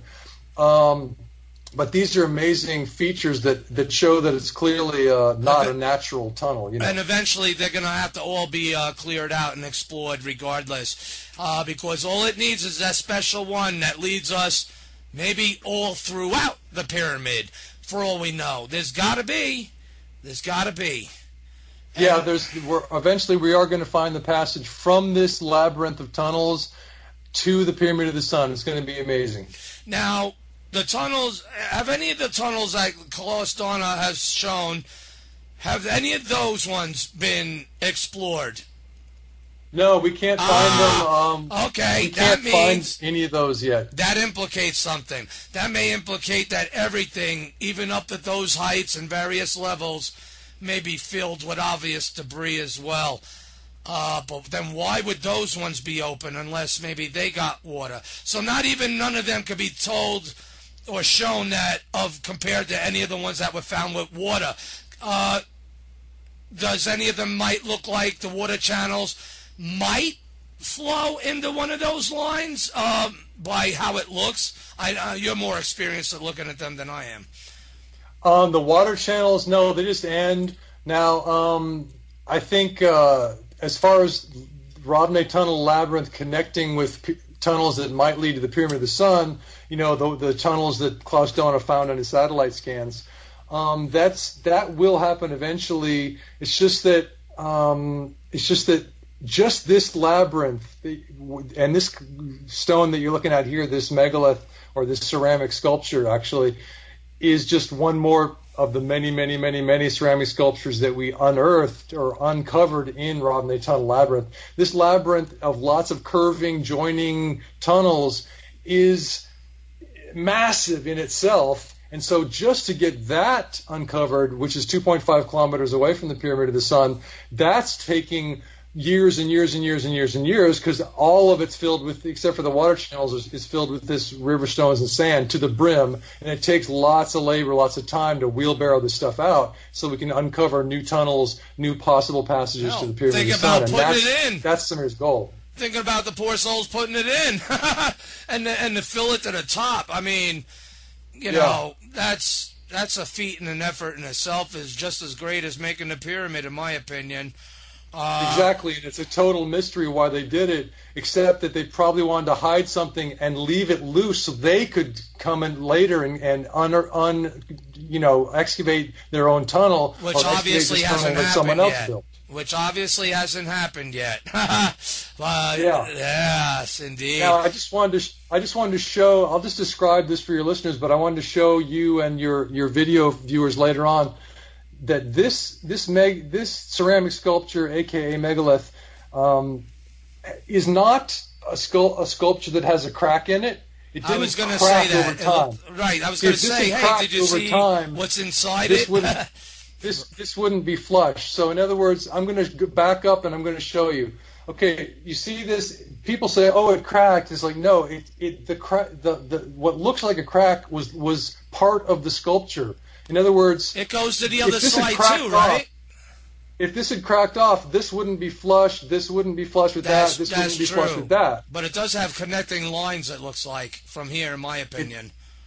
It looks interesting. It's so weird. They always have these cracks in it. The other one you saw, you mentioned the lid. That one has a lid. K2 has a lid, and they're all just different. They're all weird looking. It's incomprehensible. It's so weird, and no one knows exactly what's going on. It does go to the other side. Look at that. Can you back up again? Roll a little out more. Damn it. Yeah. Notice how it goes from there. I wonder if that represents the width of a tunnel, maybe going into a slightly narrow one that angles off. If it is a map and a pointer, that's why, because look at how that crack goes, so-called crack. Again, it goes to a point to the middle of that, whatever you want to call it, and it goes to the other side, how it breaks off. You see how it does that turn, that angled turn? You know, on the top of it. I mean, I find that incredible. I wonder if maybe it's a map of the waterway underneath it. Because you already said it points in the direction of the water underneath it. But how do we know that might also show us a map of the way it travels? Has that ever been looked at or determined? I'm probably in left field there. Well, that's one of the theories that scientists and Samir have put forth. So yeah, I mean, that's a possibility. It's really exciting to think about something like that. It is. I wonder what's behind that. So we don't really know the answer yet. There's too many mysteries, but that's why I love this complex, because it is full of mysteries, and it's to try to solve any of them is almost beyond our reach. But we are, I think, slowly getting towards what's happening. Samir, if people want to check out the most important discovery, it was last year, 2017. Goran Marjanovic did some work on the Pyramid of the Sun, and he determined that there was a scalar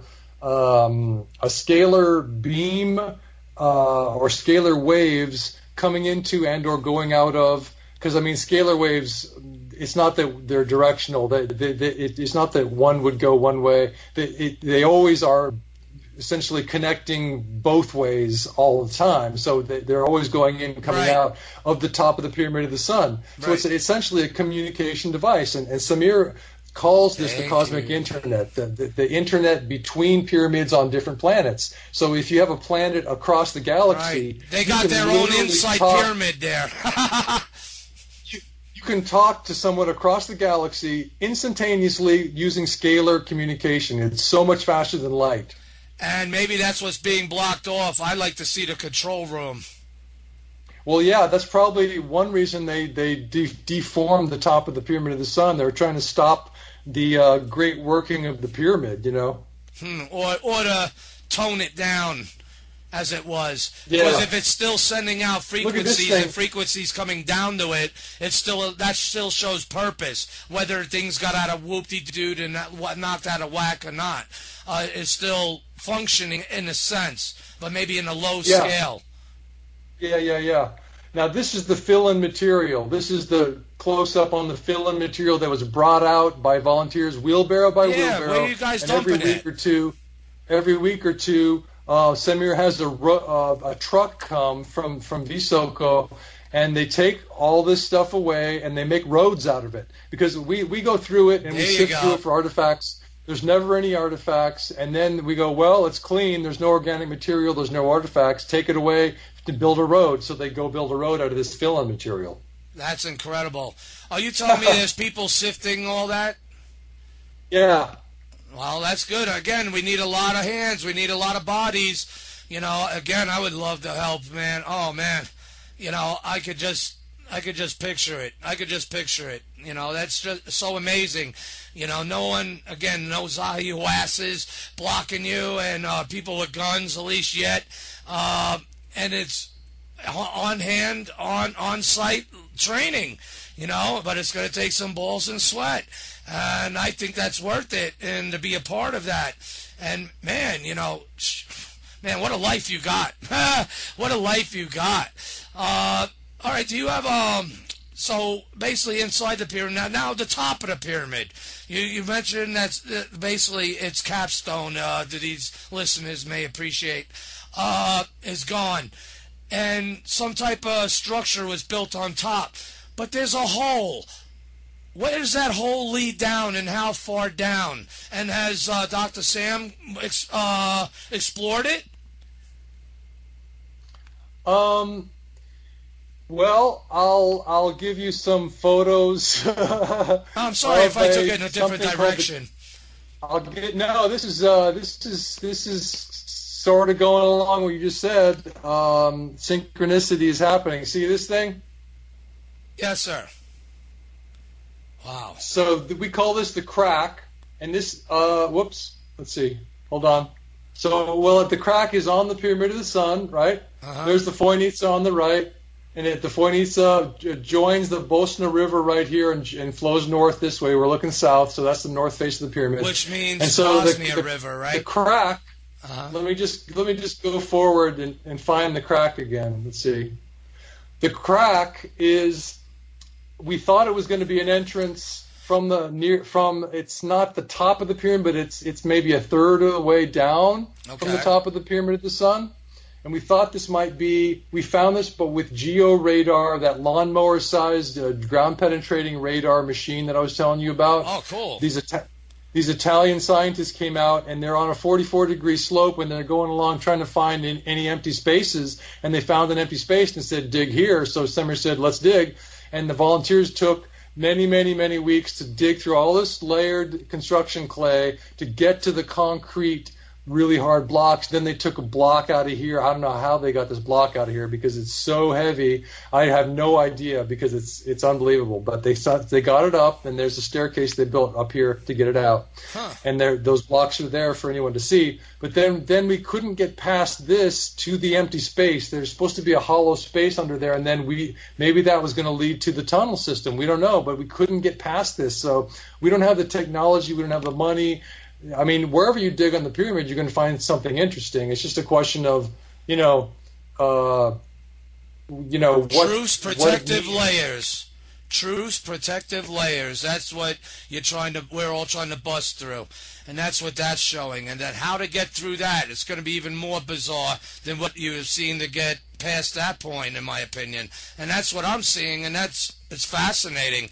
Again, it reminds me so much of what I'm seeing on Mars, and it's not far-fetched. To me, I'm like, this solidifies my theory all the more. No, many not give a crap, but at least not yet. But I know those making the Space Forces, I'm sure they're well aware of the situation, which is why they need many American boots, for Trump to develop another one, another Space Force. I mean, you can't make this crap up, Jock, but again, look at what we're dealing with there. What if there is If we could get in and dig out all that and help Dr. Sam and Jock here, not just on the pyramid, also around that whole region, and for any people that live there might be seeing the light of this and say, hey, you know, what the F, let's try digging, see what happens. I guarantee it, 9 times out of 10, they're going to be hitting artificiality. Whoop-de-doo time. Change the history books. It don't matter how many Zahiwases, Robert Shocks, and others that are out there. The door's open, and the Martian Revelation is upon us. Ancient aliens. Well, that's still yet to be determined. But obviously, spacefaring.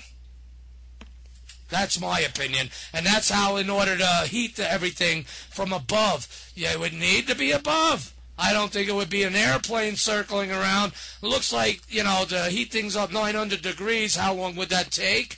And then how much ground do they got to cover as they're heating? And how much is completed before the firing process? That brings engineering questions. Does that make sense? Yeah, there's so many questions we have, and that's like I say, what draws me to the draws you to the yeah, the system had a brain fart again.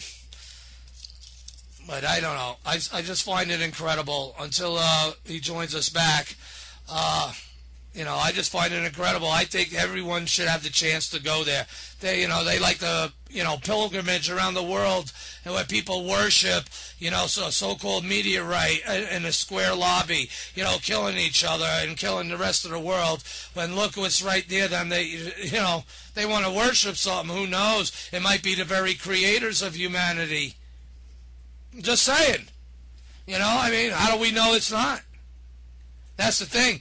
And one thing it's pointing to, that is it a human species that did it? Or is it, the elongated skull beings? Is it, reptilians? Who knows? But someone with an intelligence and a capability to maneuver and construct things. As far as humans are concerned, we attribute ourselves to be the most grandest thing in the universe, that represents man or represents intelligence. Really? Again, people are living up on the damn thing and they didn't know it was a pyramid. And the first time I seen it, when people are saying it's a hoax, I never heard of this area. I've heard of Bosnia, the Bosnian War. How come they never showed us signs or imagery of this so-called mountain? Why? Because it looks like a pyramid. Then, why are there trees planted over it? I don't know, but, Jock has done a lot of work, and he's not even scratching the surface of all the images that he has of where he walks around for everybody, showing us and showing himself and showing us at the same time, because it allows us to be put there, to be walking around too, for those fascinated. And of course we want them to do a lot more walking, or at least someone with that quality imagery, right?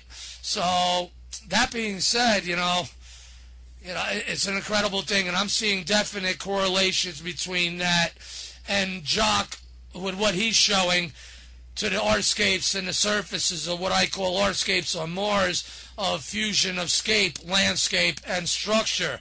It's hard to determine. It's just erosion. It's a trick. Yeah, not really. Not when you consider what we're seeing here. There's no tricks of light and shadow. The only trick is trying to keep it covered up from people that they think are dumbed down, who don't have the balls to think or speak. And you know what? Or those to dig. And that's what we need most of all there now, while the digging's good. While the digging's good, even with these so-called laws there and everything, well, when the digging's good, get what you can. I know one thing. I wouldn't ask permission to go where I want to go if I get busted. What are they going to say? Get the hell off the top of the mountain? Pun intended. No, this region needs to be dug up. Those people are sitting on, they have no idea of the worth of of what they live on. Especially when they find out if they sell it, well, let's dig it up. Start selling it out to highest bidder. I think Jock's back with us, but Jock, didn't someone, and this was funny, they wanted to try to play that with Dr. Sam, saying, how the property was worth, maybe $20,000. Next after this, they wanted him to sell him the property that he had for $500,000 or something like that. How all of a sudden people are excited about the land they live on or something like that. Does that sound familiar? That's exactly what happened, and Samir's answer to people who are trying to sell their land for 10 or 20 or 100 times what it's been worth, he says, look, I'm not in the real estate business. I have a foundation it's a non-profit Bosnian NGO foundation that he doesn't have any money. He puts his own personal money from his business in Texas into this foundation, and he gets donations. That's it. He gets tickets, donations from €5 or €10 each time someone goes into the tunnels or visits the pyramid. He'll get €5 or something from each tourist, but it's like that's not a lot of money. Right. That's all he has to work with. He doesn't have, and he has some government funds sometimes. For years he didn't. But anyway, sorry I cut out there. I don't know what happened to it's my back Skype. Recording though. You got it recording again, right? Yeah, we're back on. We're recording. Everything's good. I just wanted to show you this amazing thing, Gary. This KTK tunnel, because this is as I cut out. This is what I was trying to show you. This is a tunnel that's across the Foinica River from the pyramid complex, from the Pyramid of the Sun. And it's a different tunnel system from Ravne Tunnel. Ravne has this conglomerate, river stones and sand, and it's like this. It's this unbelievable. It's how it stays structurally strong, because you're like, how does sand stay up on the ceiling? Right. But this one is that's a KTK good question. Tunnel. Yeah, so KTK tunnel is totally different. It's layered clay, like other places in the pyramid. It's a clay layering, and it's baked, adhered clay layers, and then you've got the flat kind of split over time. I think a flat ceiling. Yeah, there. But look how and they're angled into each other at a point, and like the top of and that top of that hole is like triangular shaped. How far does that hole go down, or is that the limit of the hole size? Does it need to be dug out? I think that's the limit. You mean the floor of the tunnel? Yes, that would be the top of the tunnel. What we're seeing there, how the two sides like angle in at each other at a point, allowing that triangular top there of the tunnel. Yeah, what we see is essentially what the ancients built. We dug it out. They dug it out long before Samir got here, because soldiers were in here, and people say, oh, the soldiers built this, and it's like, they didn't build this tunnel, because when you get inside the tunnel, you see that it goes up to 15 or 20 feet high, and there's no reason for soldiers to dig a tunnel that's 15 or 20 feet high to hide in the war. So the floor, it doesn't make any sense. So the it's floor, way too much work. Right. So then you start to see that it wasn't dug. It was left as an empty space. This was all built. Understood. Now, the dirt, though, or whatever you call it, at the floor of it, it doesn't look that high to get in. Does that need to be dug out? Is that fill in?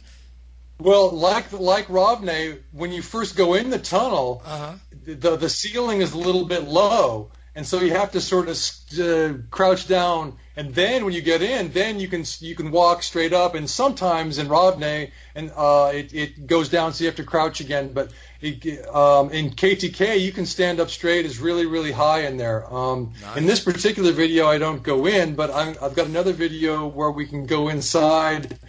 This one right here, we'll go inside. Yeah, that one looks bigger to get in. These nice people from Romania came, and I said, hey, let's go in this tunnel together. And so you can see, you can stand up fine. This is modern posts that were put in there for safety reasons. Why did it look like? Was there sections that were like looking like they're going to fall, or did you just wanted to be? They just wanted to be safe. Yeah, look at that layer. Wow. Yeah, there's clay. there's clay pieces falling from the top from the ceiling. So that's why they put this supports there. That's interesting. But yet there was sand in the other tunnels on the ceiling, and it wouldn't move. It was hard as a rock. That's odd. Yeah. Look at so that. There's soft layers you can press your finger in, and then there's harder layers, really thin though, some thin baked claystone layers, and it's clearly built. I mean, the hill is built, and then you they can left see the an levels, empty space. layer by layer by layer by layer, and the opening. I still find the openings interesting because it looks like they're angled in at each other to where it would support itself. Am I right? Exactly. Huh. Yeah. That is a trip. When are you going back there? But I think I know we talked about this off air, but I know many of your fans and listeners may, it's a good question. They probably would love to know. I think, I've got so much work to do in the creative writing realm with my plays and screenplays. And I got 3 musicals, and I'm trying to get those produced, and I want to direct the musicals, I want to direct films. So I spent 2 years in Visoko in a little Muslim village where, it was such a foreign experience to me because it was 99% Muslim, and here's this California guy going, "Hey, how you doing?" And they're like, "Whoa, what is this guy?" American. There was a rumor that I was with the CIA because I was bouncing around town with this huge backpack and these tools all the time, and I thought, "Oh, he's with the CIA," and I'm like, "That is the funniest thing I've ever heard." Because if you check my Facebook page, all I do is rail against the CIA. Right. Although they're like, "Oh, that's your cover." No, I'm not with the CIA. I'm there to do archaeology videos. Period. Here, come hold the light. I'll show you. Then they can spread it. Then they can spread the word. Then they might get it that there's gold in them dar hills. And, something more valuable than gold. And there's only a certain amount of time when the people start realize what they're sitting on as a whole, it's gonna change our outlook. And when people see these structures like on Mars again, for instance, it's not going to be a far-fetched leap. There's something to compare it to here on Earth. And that's the whoop-de-doo effect in that regard. And how much they'll all know and want more than $500,000 for their lands, because in time, who knows when, if everything goes good, common sense will be applied, and many jobs. Since look at the income now to the community. Just think of if this thing really gets kicking, and people start selling their homes, things start getting bulldozed, and taken out, cleared out. The thousands of jobs that would create. Oh my God! I wonder how many hundreds of years it would take. Real estate prices started going up immediately when he discovered the pyramids in Visoko. So even in Sarajevo, because that's where a lot of the money comes in. So how much and more you can see would this it flat be ceiling, worth? by the way. Right. You can see how flat this ceiling is. Yeah. And it's just so obviously not art. It's not natural. It's obviously an artificial flat ceiling. And it's angled triangularly at the sides, and that flat ceiling, is deliberate. There's no mistaking.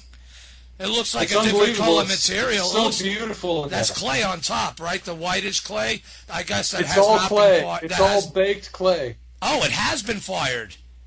Oh yeah, all of it's baked clay. All of it. Wow. Then what the hell did they have in order to fire it underground? But the thing is, they built the whole hill out of this clay, and all the hills are built out of clay. So it's like then they said, "Oh, we'll leave an empty space here to get through later." Yes. That is amazing. And it just keeps going. It joins the Pyramid of the Moon, but we can't get to the Pyramid of the Moon because there's flooding. You can see the water here. So we were not it. And they put tires in here in modern times to keep tourists from going further because it's too dangerous because of the flooding. So they built a whole big thing of tires. There's the big thing of tires there. Boy, maybe there's another way around it. But that goes straight to the Pyramid of the Moon. Then there's another way that goes to under the river to the Pyramid of the Sun. But there's flooding, so no one's willing to take this. You're saying the tunneling goes under the river directly to the other pyramid. That is incredible. So they had to have. Did they build that tunnel first before they built the river, or did That's a good question. It might sound stupid to some, but not really. Because, again, as above, so below. I don't think it's stupid. It's a good question. It's like, Well, we know they built the river before they built the pyramids because the river is the base of the pyramid structurally. I'll tell you what, the Space Force needs to be practicing in these tunnels and everything, because if I'm right, there's a connection to Mars with this and a similar mindset. This is only a tip of the iceberg of what we're going to be seeing and facing on Mars. I guarantee it. And that's the incredible factor of this. Look at this. Oh, my God. Oh, look at that. Oh, the layering is just the time, too. And do each layer and then do the next and then do the next. And then, I mean, God, how much time? That's just incredible. Yeah. And I just love the ceiling, how flat it is. It's perfectly flat, and you're like, well, that is weird. It's shocking that it could have lasted this long. Oh, it'll last eons. It looks like it'll last eons, unless something happens, and like down with the tires, and that's why it breaks down there. That's a good question to investigate too. It might not mean nothing, but I think it could. But what do I know? I'm just these are just thoughts running through my mind. I mean, because this is incredible. Yeah. Again, without you and others taking these images, we would we would just be crazy. That's it. I mean, that's what we're labeled as, and that would but you can't when you look at all this. And this is nothing compared to what you have. Mr. Doubleday, hopefully you'll be a willing guest on another, to be on again. I think we only got oh my God. Daryl, how much time do we got left? I don't know if my clock's right. Hopefully he hears me. We got about 6 minutes. Well, you got overtime if you choose. Oh, it's up to Mr. Doubleday here. Wow. Daryl, I know this might sound weird, but when you see the archive, Daryl, you're going to be like, wow, look at some of this stuff. It's amazing. Mr. Doubleday, what do you think? I mean, it's to me, it's so clear that it's built that it's shocking that anyone would ever say that it was dug. It's just the whole hill is built. It's obvious. Yeah, I mean, now this is coming down from the. This is coming down from the ceiling, so they tried to build these supports, but the supports themselves are rotten now, so that's dangerous too. So nobody goes in there. I only went in there sort of fearing for my life, but this guy who's a guard on the property said, yeah, let's go in. I mean, he spoke Bosnian, but he was happy to show me what's happening in there, and it's absolutely what was that? Scroll insane. Up. Can you scroll up 2 or 3? Not that one. Not that one. That's cool, but yeah, right there. What is that? Is that no? The next one. That's the ceiling. Yeah, the one below it. That's the ceiling. No, that's up. You got to go down. The one under that. Yeah, right there. Is that the ceiling too? Look at that. That's the wall. Oh, that's the wall. Look at how it has that melty, drippy effect. How hard is that? Is that easy to break off? Those little drips. It's not easy to break off. It's like crystallized. But it looks worked at the same time. That's incredible. Look at that. Oh my gosh. And you can tell the age on it by the various colors and whatever you want to science would call it. Algae or whatever. It does look worked. Wow. So this is where the ceiling meets the side of the tunnel. It's curving around, so it's not only layered, but it's curved. I mean, they curved these passages. It's absolutely incredible. This is the ceiling, and this is where it meets the side of the. So this is a really, really close up on the ceiling. And you were in here. You took these images, right? Yeah, right, these are actually screen grabs from my video. See, because my video camera does really well in low light, so I just do videos and then I take screen grabs. So this is a screen grab from video. Wow, look at that layering. Well, how are the acoustics? Do you notice a difference in there? It's I don't know. It hasn't really been I'm not determined, sure about measured. the acoustics. Right, look at that. I'm not sure. Wow, look at that layer. Oh, beautiful. See, I think this is the one that might lead to the under the river to the Pyramid of the Sun, but I'm not sure. It looks like it goes somewhere. That thing's hollowed out. That goes somewhere. Hint, hint. Need shovels and balls. There's gold in the we're not allowed to. We're not allowed to excavate there. It's too dangerous. I came up with an idea of how to make it safe for tourists, and basically it would cost a lot of money, and I was trying to look into German companies that would fund this idea, but basically it would be a polyurethane, like 1 inch thick, essentially glass, but not glass, made out of really thick, hard, durable plastic, and it would be like a protective coating, a skin, like the clay. It would just you'd be able to see right through it. Cool. To look at what you're like the side of the tunnel or the ceiling, but the pieces would hit the polyurethane and slide off. It would be shaped sort of like the tunnel. Right. And you could walk through this passage of polyurethane and it would protect you, and you could still videotape everything, you know. Wow. That'd be dangerous too, yeah. But like I said, there's another way in. It's going somewhere. That means there's a way in somewhere at the other end. But it's just a matter of finding at the pyramid of the it goes to the Pyramid of the Moon. But the last sort of tunnely thing we saw that was blocked, that goes under the river to the Pyramid of the Sun. And they've known that. I mean, in Visoko, they already know that, but they know the flooding keeps anyone from doing it because it's too dangerous. So you just can't go in there. Yeah, I bet. Some of the water is having effect on eroding and threatening what was designed and built then. Yeah, that goes against this intent.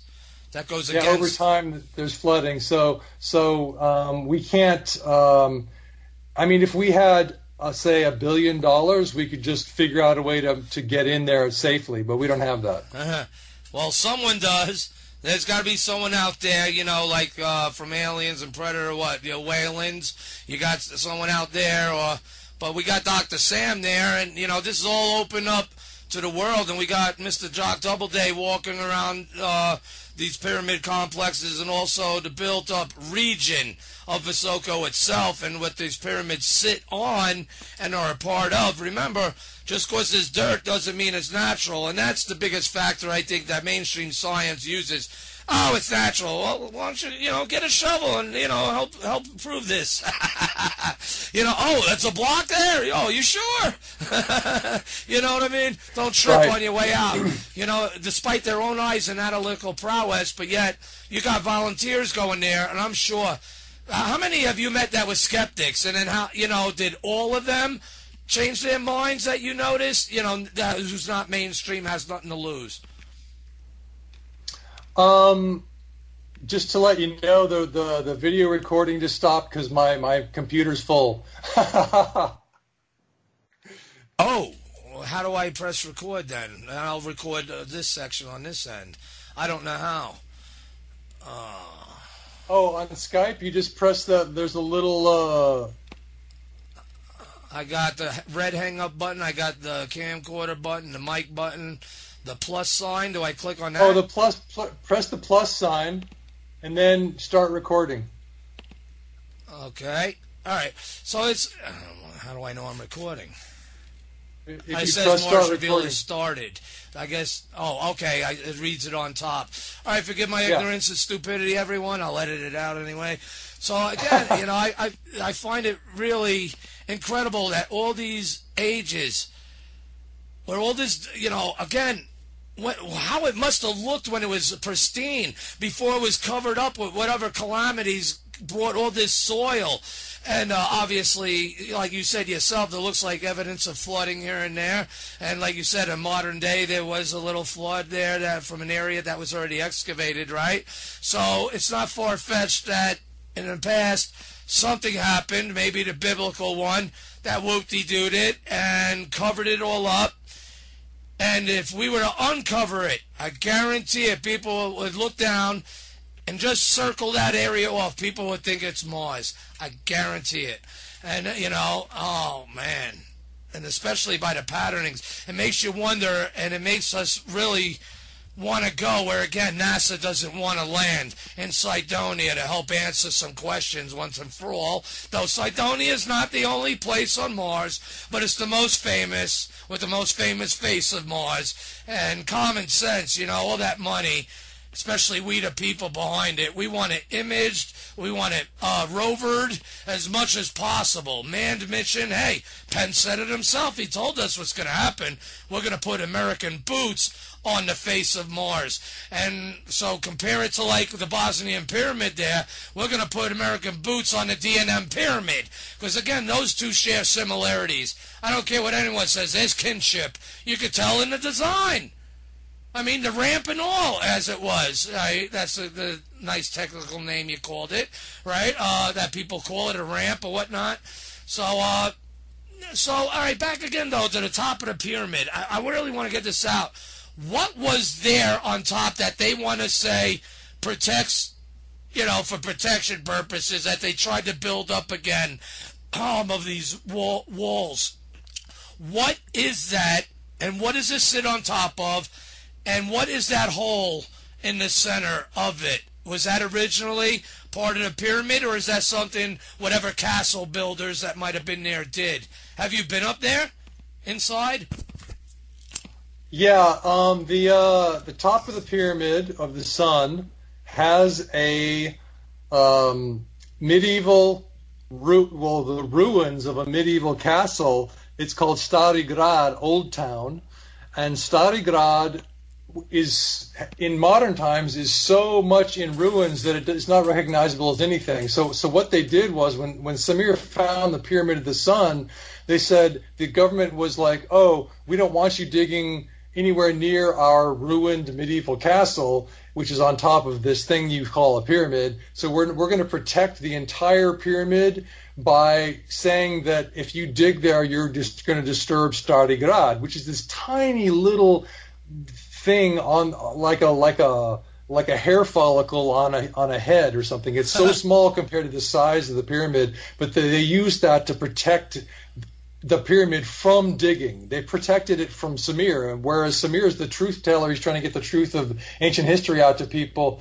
They're using these ruined concrete blocks as a reason to protect the pyramid legally. So, but that's changing, and that's good news. But now I want to show you, if you feel like going to another journey on the Pyramid of the Sun, we could go to the crevice between the Pyramid of the Sun and the Pyramid of Love. I don't know, can I share Where they screen? fuse together. Where they fuse I together. don't seem to be able to.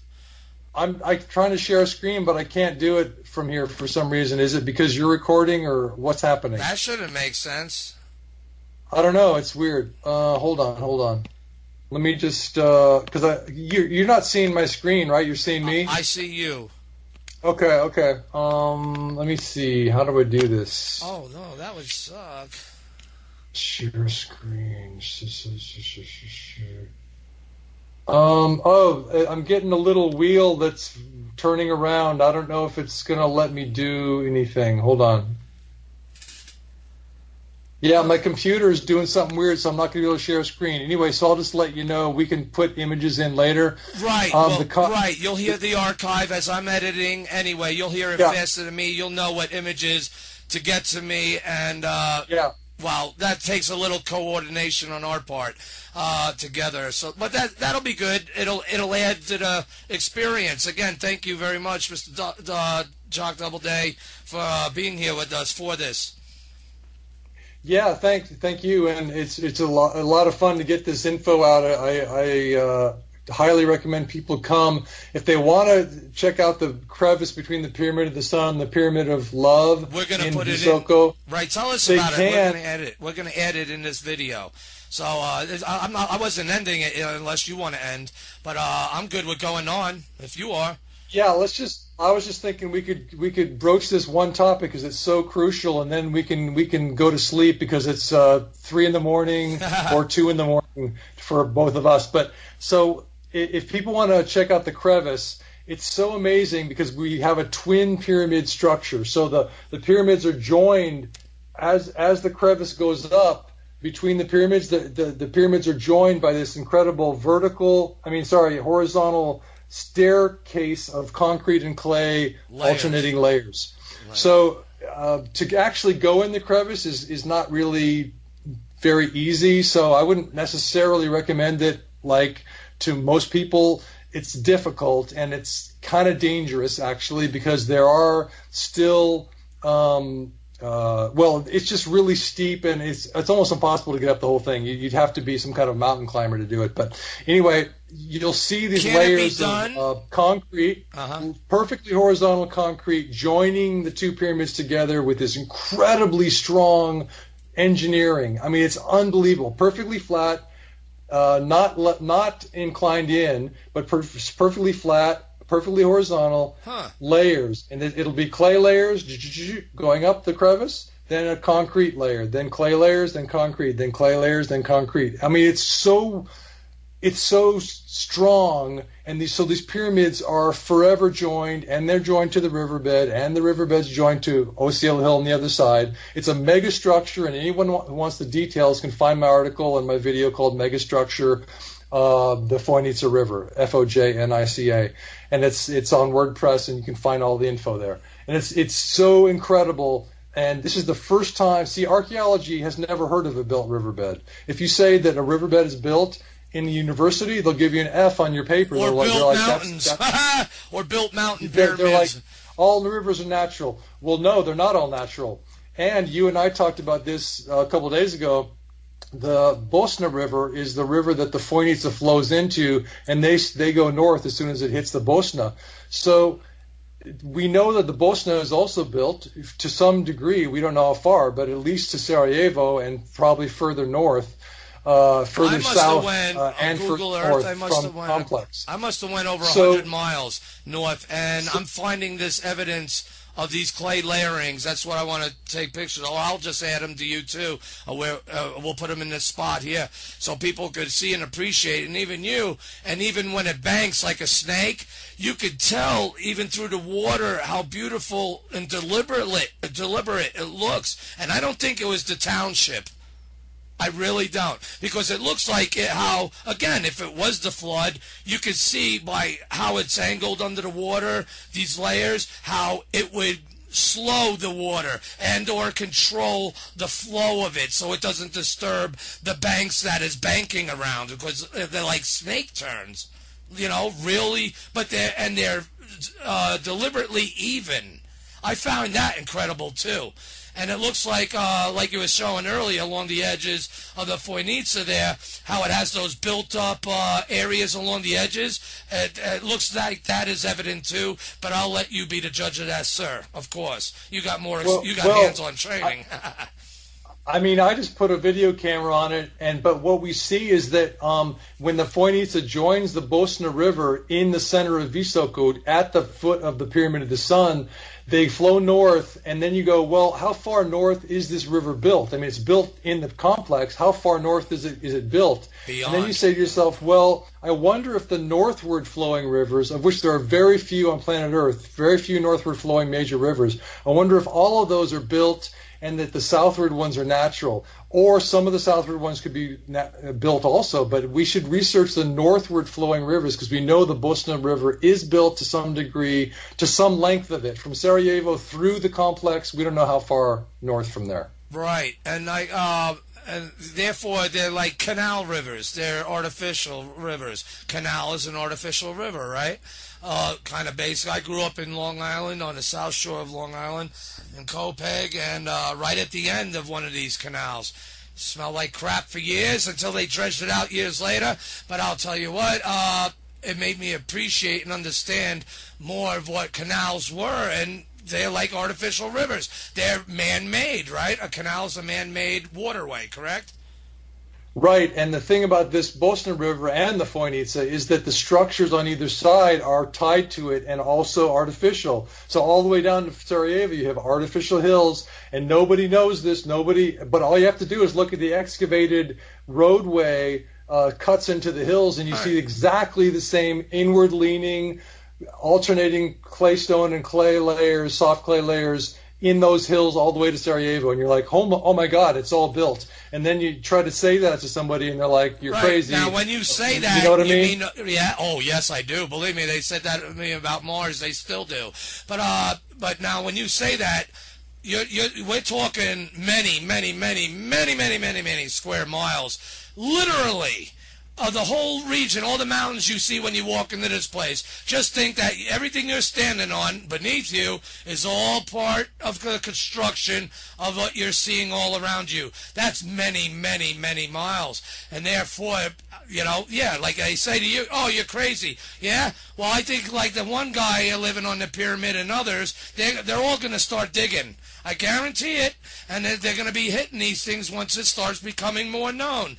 And hopefully we're going to help that process, because Dr. Samir needs it, everyone else needs it, the world needs it. You need it, because you need more data coming to you so you can work on your things, and maybe people could go out there being, you know, as long as they have a quality camera, maybe they could be guided, I don't know, or the actual people that caught on and actually could help that are scientists, literally, and that could show this all the more to prove your hypothesis 100% accurate.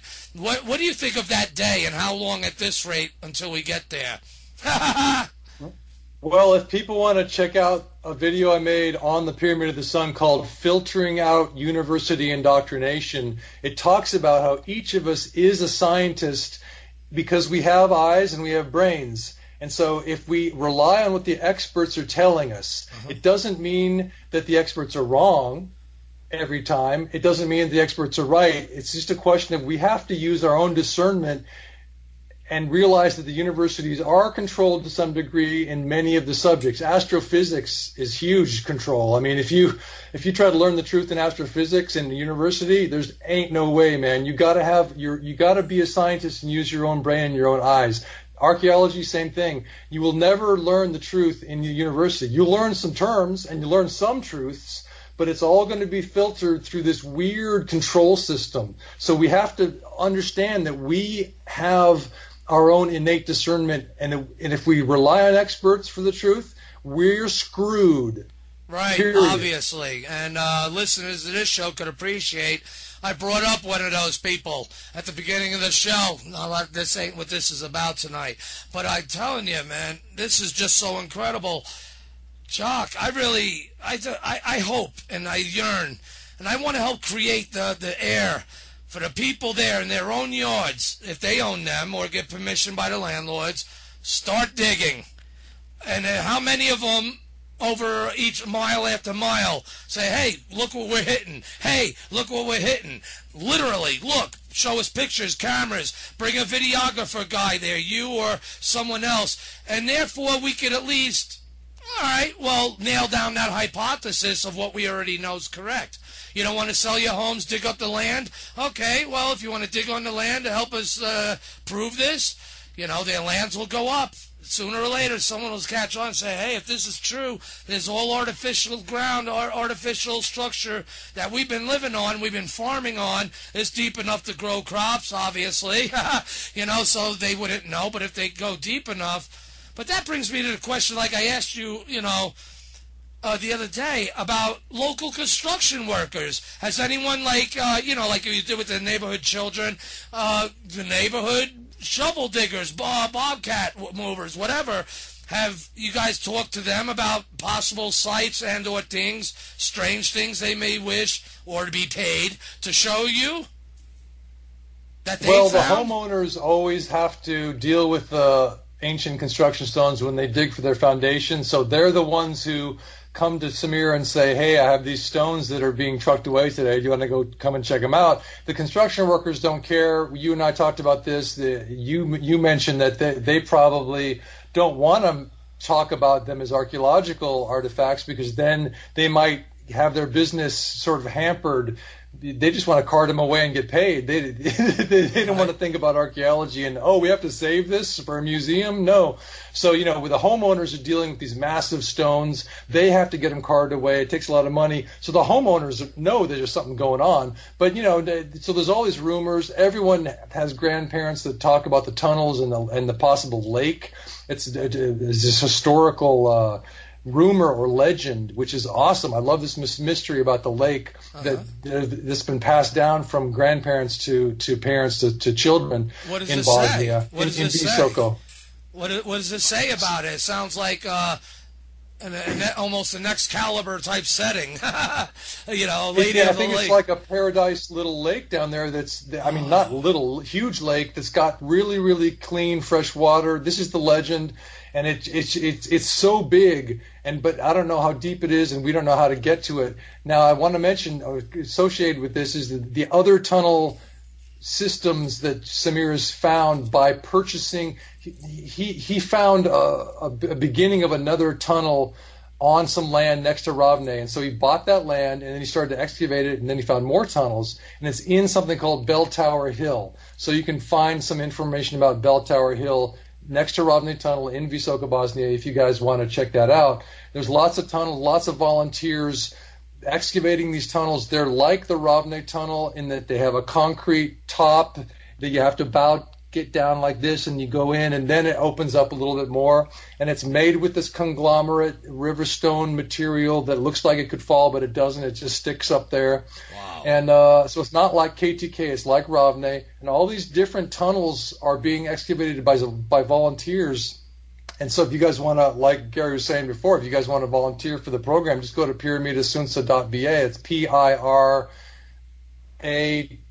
Pyramida with an I. No, there's no Y in it. It's a Bosnian spelling. Pyramidasunsa, SUNCA.va, and that's the foundation's site, and you can volunteer from there. Or you can write me, and I can send you to the links. It's kind of, Bosnia is like sort of like a black hole or a twilight zone of organization. It's hard to find anything in Bosnia or know what the heck's going on. It's all like synchronicity. You'll meet up with people without having any planning whatsoever. That's what's awesome about Bosnia. But this site is it can be a little difficult to find the volunteer link, so you can write me. But just search volunteers. You can check out videos about volunteers who are having fun. Doing a beautiful archaeological work in the pyramid complex on my YouTube channel, Bosnian Pyramids on YouTube. There's so many volunteers making their own videos. You come out and be part of the adventure. See, I'm just one videographer. There's thousands of amateur videographers just like me making videos, pounding the internet with this stuff so you guys can find stuff. No problem. Oh, excellent. That's what I know. I've seen some, people of various languages. Like, I don't understand the word they're saying, but I'm trying to see where they're pointing and where they're walking. Because again, but I think your videos are the clearest, though, and more in tune to what I'm looking for, and that is the artificiality more than anything. I don't see them really hitting it like you do. I don't think they see it like you do. At least that I've seen. Again, I can, maybe be pointed to new links. That'd be great. We all need to see it. They didn't. But people haven't had the time that I've had because I spent 2 years in that village and I got to walk everywhere. And most people take a car or a bus or whatever, tour bus. I'm walking everywhere I go. I only took a taxi like a handful of times in 2 years. So it's like I was trying to save money because the Bosnian, anyway, I won't go into that. But I didn't want to spend money on a taxi even though it's super cheap there. So I just walked and I saw things. And so I'd put the camera on it and go, what the heck is this? Everything looks built, every hill. And the roads would show you, the excavation for the roads would show you the side of the hill everywhere. It was either concrete or clay layers. And I was like, this isn't dirt. This isn't a natural hill. This is constructed. What the heck's going on here? It's blowing your mind away. I know that's what I was going through in studying Mars over the years. At least I'd be from a bird's eye view. I'm in space. I'm a space cadet. I hear the jokes. But looking down at this, but you're actually on ground level. Now, it could be like Nazca a lot because it's so massive. You wouldn't see them unless you get up in the air some. And being what everything's covered up around and modernized on what's covering all this up, it's really easy, to be taken aback when realizing literally what's really underneath your feet. Again, it will change the world. And I'm telling you, the day's going to come. They're all going to catch on. And maybe whoever would want to take over such a project, if they got enough money, let's say the foundation, buy everybody out. And then give everyone jobs and start excavating the entire region there. That's what really technically needs to be done in order, unless we get enough quality type imagery that we can see the tattoos under the surface and all that, like LiDAR, let alone the chambers and everything else. But other than that, it's going to take balls and a shovel, but they would have to be bought out. And obviously, I know I'm speaking nonsense, because how can that really happen, right? But yet, how can we have artistically sculpted, pyramid mountains and designed waterways all connected to each other, and it's the entire landscape? Bizarre. Well, you might as well be on Mars. And it's not just Bosnia. That's the thing. Right. Everybody that lives on the earth is living near some kind of ancient site. So if you, like I just said, hey, I'm living in Texas right now. Now we're touching on your theory of shielding, correct? That's where that goes. Well, in a sense. and so after the Bosnian adventure, I came back eventually to Texas, and so I'm living here, and I thought, well, here I am in Texas, maybe I'll go see if there's some pyramids around here, So I went on Google Earth, I found something that looked like a 3-sided pyramid. I went to do some photos. I mean, it's called the Utopia Pyramid Complex. If anyone wants to check it out, it's only on Facebook right now, and you can email me for the photos, but we can insert them here. Exactly, it's clearly a built area. So in other words, you don't have to go to Bosnia to unearth some ancient history. All you got to do is open the mind that you've been given, and keep yourself out of the university, except to find some terms and maybe some alternative professors who get the fact that the textbooks have been written by people who want to control us. Right, and we're too afraid too of what the truth may yield. Again, let alone the Bosnian Pyramid. Oh, it's just natural. All right, don't trip on the block on the way out, on the blocks, it's real easy to, So, and then to think of the entire region being artificial. They ran for the hills, pun intended, leaving a dust cloud in their path. I mean, that's ironic. But damn, you know what? It is coming down to 2:30 my time, probably 3:30 yours. We did do a stretch. Is there anything else, sir, you would like to touch base on? And hopefully, you'll be on as a willing guest on future shows. We could pick up where we left off. I don't know, maybe in a month or two. I don't know, or whatever's convenient for you. Well, I love the idea of doing more shows. I just don't know if I'm going to have time, because I got these musicals and I'm trying to get those produced, and it takes so much time. Right. However, I think that the message I really want to get across to people tonight is that they are the scientists. Every single person on the planet has a brain and 2 eyes. And so if you take the authority for your own discernment, you can go out in the world and go, I wonder what's below my house here. I wonder what's at the edge of the city that I live in, at the little village. Let's dig. Let's take it to the lab and see what this rock is. And so each of us can do that, because if we rely on Jock Doubleday and Semir and Robert Schock and the professors, that's not enough people. We need like you're saying, man, we need way more boots on the ground, and everybody has boots and everybody has eyes and a brain. And I want to let people know, check out that video, Filtering Out University Indoctrination. It gives you the key to finding your own power. That's what we each need, is to find our own power and our own authority as scientists in the world. All right, that sounds good to me. And any of these links that you're mentioning, sir, we could always put on the archive page that we make for this. So then they'll be able to click on these links. But I will need those links, sir. Other than that, I think it. I don't know about you. I had a good time. Hopefully, I didn't steer too far off where the path where you wanted to go. I just think this broke the surface, and now, well, we've yet to really expound beyond. But we need more data until that next time, if and when you're on. Maybe more people will be willing to email me and yourself. Imagery, videos. I'll periodically, or maybe make a page specifically, link it through the site for this show, but not only the show, but for all these various links. And of course, they'll have access to all the links that you have provided on the main show page on thefacesofmars.com for this show. And again, let's create a greater interest, because it's only a matter of time. And I think it's needed. Again, the Space Force. What do you think of that idea? If it is similar to Mars, they should start. Well, maybe I better shut up. Then they'll want to definitely shut everything and keep everything quiet.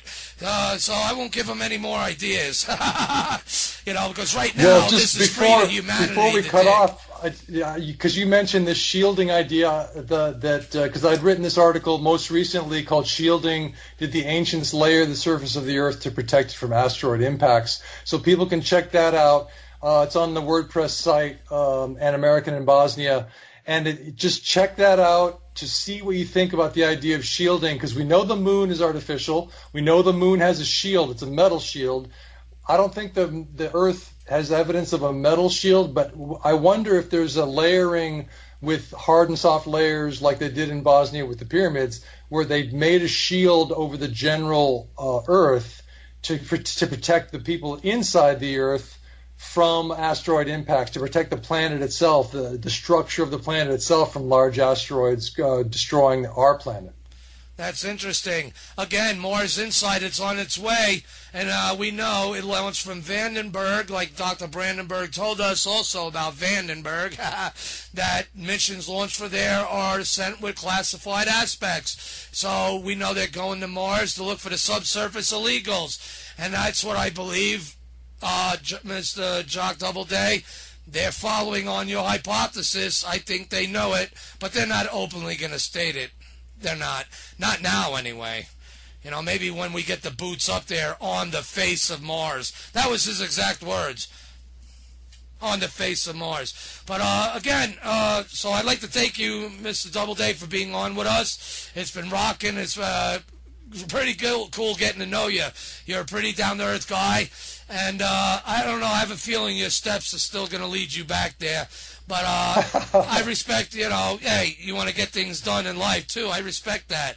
But something like, something's pulling you and guiding you to there. Your story's not over yet with Vasoko and around or for Nitsa. You asked us a few questions yourself, so who knows? I'm sure those are answers you may want to see yourself one day. And you know the area better than anyone else to probably go and do the job for you. You'll probably be like, you missed the spot, get over there. Well, I hope others will answer all those questions. Exactly, and that's what we're shooting for. So, again, thank you very much for being on, and let's talk again soon, sir, and we will for this archive. I'm going to stop recording in a couple minutes when I fully end and after comments. So we'll talk soon. Thanks again. Thanks, Gary. All right, thank you. So there you have it, listeners. Boy, what a night, huh? What a show. Mr. Jock Doubleday there, principal, poet, investigator for the shield hypothesis, and much more than that. The layering, the artificial layerings where everyone's afraid to go. Well, or they're just too busy to go. But, like Mr. Doubleday said, hey, everyone's normally driving by, taking cabs here and there. He did a lot of walking, and that was the best way. So he can, as he progresses slowly along the roads, he could catch a glimpse at everything and film it. And there's consistency in all that he shows and that he films. Boom, literally, right at you, just walking a path or walking, on the side of a hill, a so-called hill, where then he sees, hey, look at this is artificial. Nature just doesn't do that. All these layers, clay and concretes, and oh my gosh, it just boggles the mind. But yet so does what we see on Mars. You see? If all we're missing on a lot of these features on Mars is, well, the evidence of the flood, though there is evidence of flooding, what I mean by bringing the soil, covering up an entire hemisphere of all its artificial structures. L&M has one also, the Shield. That's right, and L&M Radio Network has the Shield also, again, which brought to you this Martian Revelation this night with Mr. Jock Doubleday. Again, and it was a real honor and a pleasure because obviously, like he said, he's pursuing other routes. But what do you people think? What do you listeners think? You think he's going to be pulled back to Visoko, Bosnia? Daryl, what do you think? You think Destiny's going to pull his feet back that way? I mean, I think so. You know, I want to give a few different comments, but I'd like to hear Daryl's comments on some of this, of what he heard. You know, because I know he's out there listening, and he has a pretty good grasp of understanding. What do you think of this? Or am I in left field? Okay, Gary. Well, all I have to say to you is a great show, number one. Mr. Doubleday, you rock. I mean, you rock. You brought the proof, the evidence, and it was all in the pudding. So I have nothing to say about that. And it wasn't pudding stone. Pudding stone. It is 100% correct. And then on the other side, I have to admit, I've learned a lot today. And, I mean, the very few things that I would want to know, like, was there any writings or anything found of documentary status, like, toys, anything that showed signs of UFOs? That's another question. But I know you're going to have that your next show with them, and I know it's going to be a great one. So I'm not going to go there, Gary, but it was a great show. Well, it definitely will brings up subjects, again, to go beyond the scope that we did tonight. But damn, we did, 3.5 hours at least, and that's a lot. I appreciate his time. Hopefully his fans appreciate it, and forgive me for how I am. I'm a different kind of beast. This is a different kind of show, and it is what it is. It's the Martian Revelation, but I guarantee it's going to be here to help you make our fate and change the future to the Martian Revelation that's upon us all now. So I'm glad you liked it, Daryl. So that must show that the mindset of people out there, especially when they see the archive and the many images that we're going to edit in to this video archive, is gonna just blow you away. And again, that's not scratching the surface, I'm sure. But again, it was a lot of time, and we appreciate Mr. Doubleday's time. But I still say his feet are going to be brought back there. You know, I said that about Mars a few times, and, you know, things just have a way of panning out in time, doesn't it, everybody?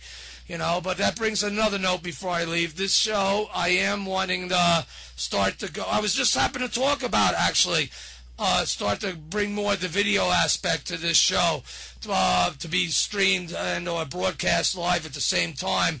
to where these archives won't have to happen unless we have to make other edits of things that don't get in. That's okay, right? But if it's a live show format, I think that's the route to go. It's the future, and that helps bring my vision of the Martian Revelation that I always had back then, where the technology is now upon us. It's upon me. The Martian Revelation, I am his acolyte, the Mars Revealer, coming to you. But, you know, I just got to say, until next week, we'll be on, who do we have next week? Keith Laney during the second part of the show with Andrew Curry. So that's going to be an interesting show as well. And hopefully they caught a glimpse of this show and can appreciate being Mars anomalous and also looking down through orbital imagery. The hard work Mr. Doubleday has put forth to us all, and what he's bringing forth to us that I say makes both worlds connect. I don't care what anyone says. I'm crazy. I'm Mad Martian, and it's all right. I'm not out here looking for fans. Fans is nice, and I like to respect the guests and their fans, but aside from that, you got to respect me in my point of view. I'm looking for allies who have balls and that have the balls to speak up, or that have balls to pick up the shovel. And it all has to be dug out, because there's a lot of covers, being covered up. A lot of truths being covered up by truth's protective layers. So all I'm going to say is that till next week, we are the Hearts.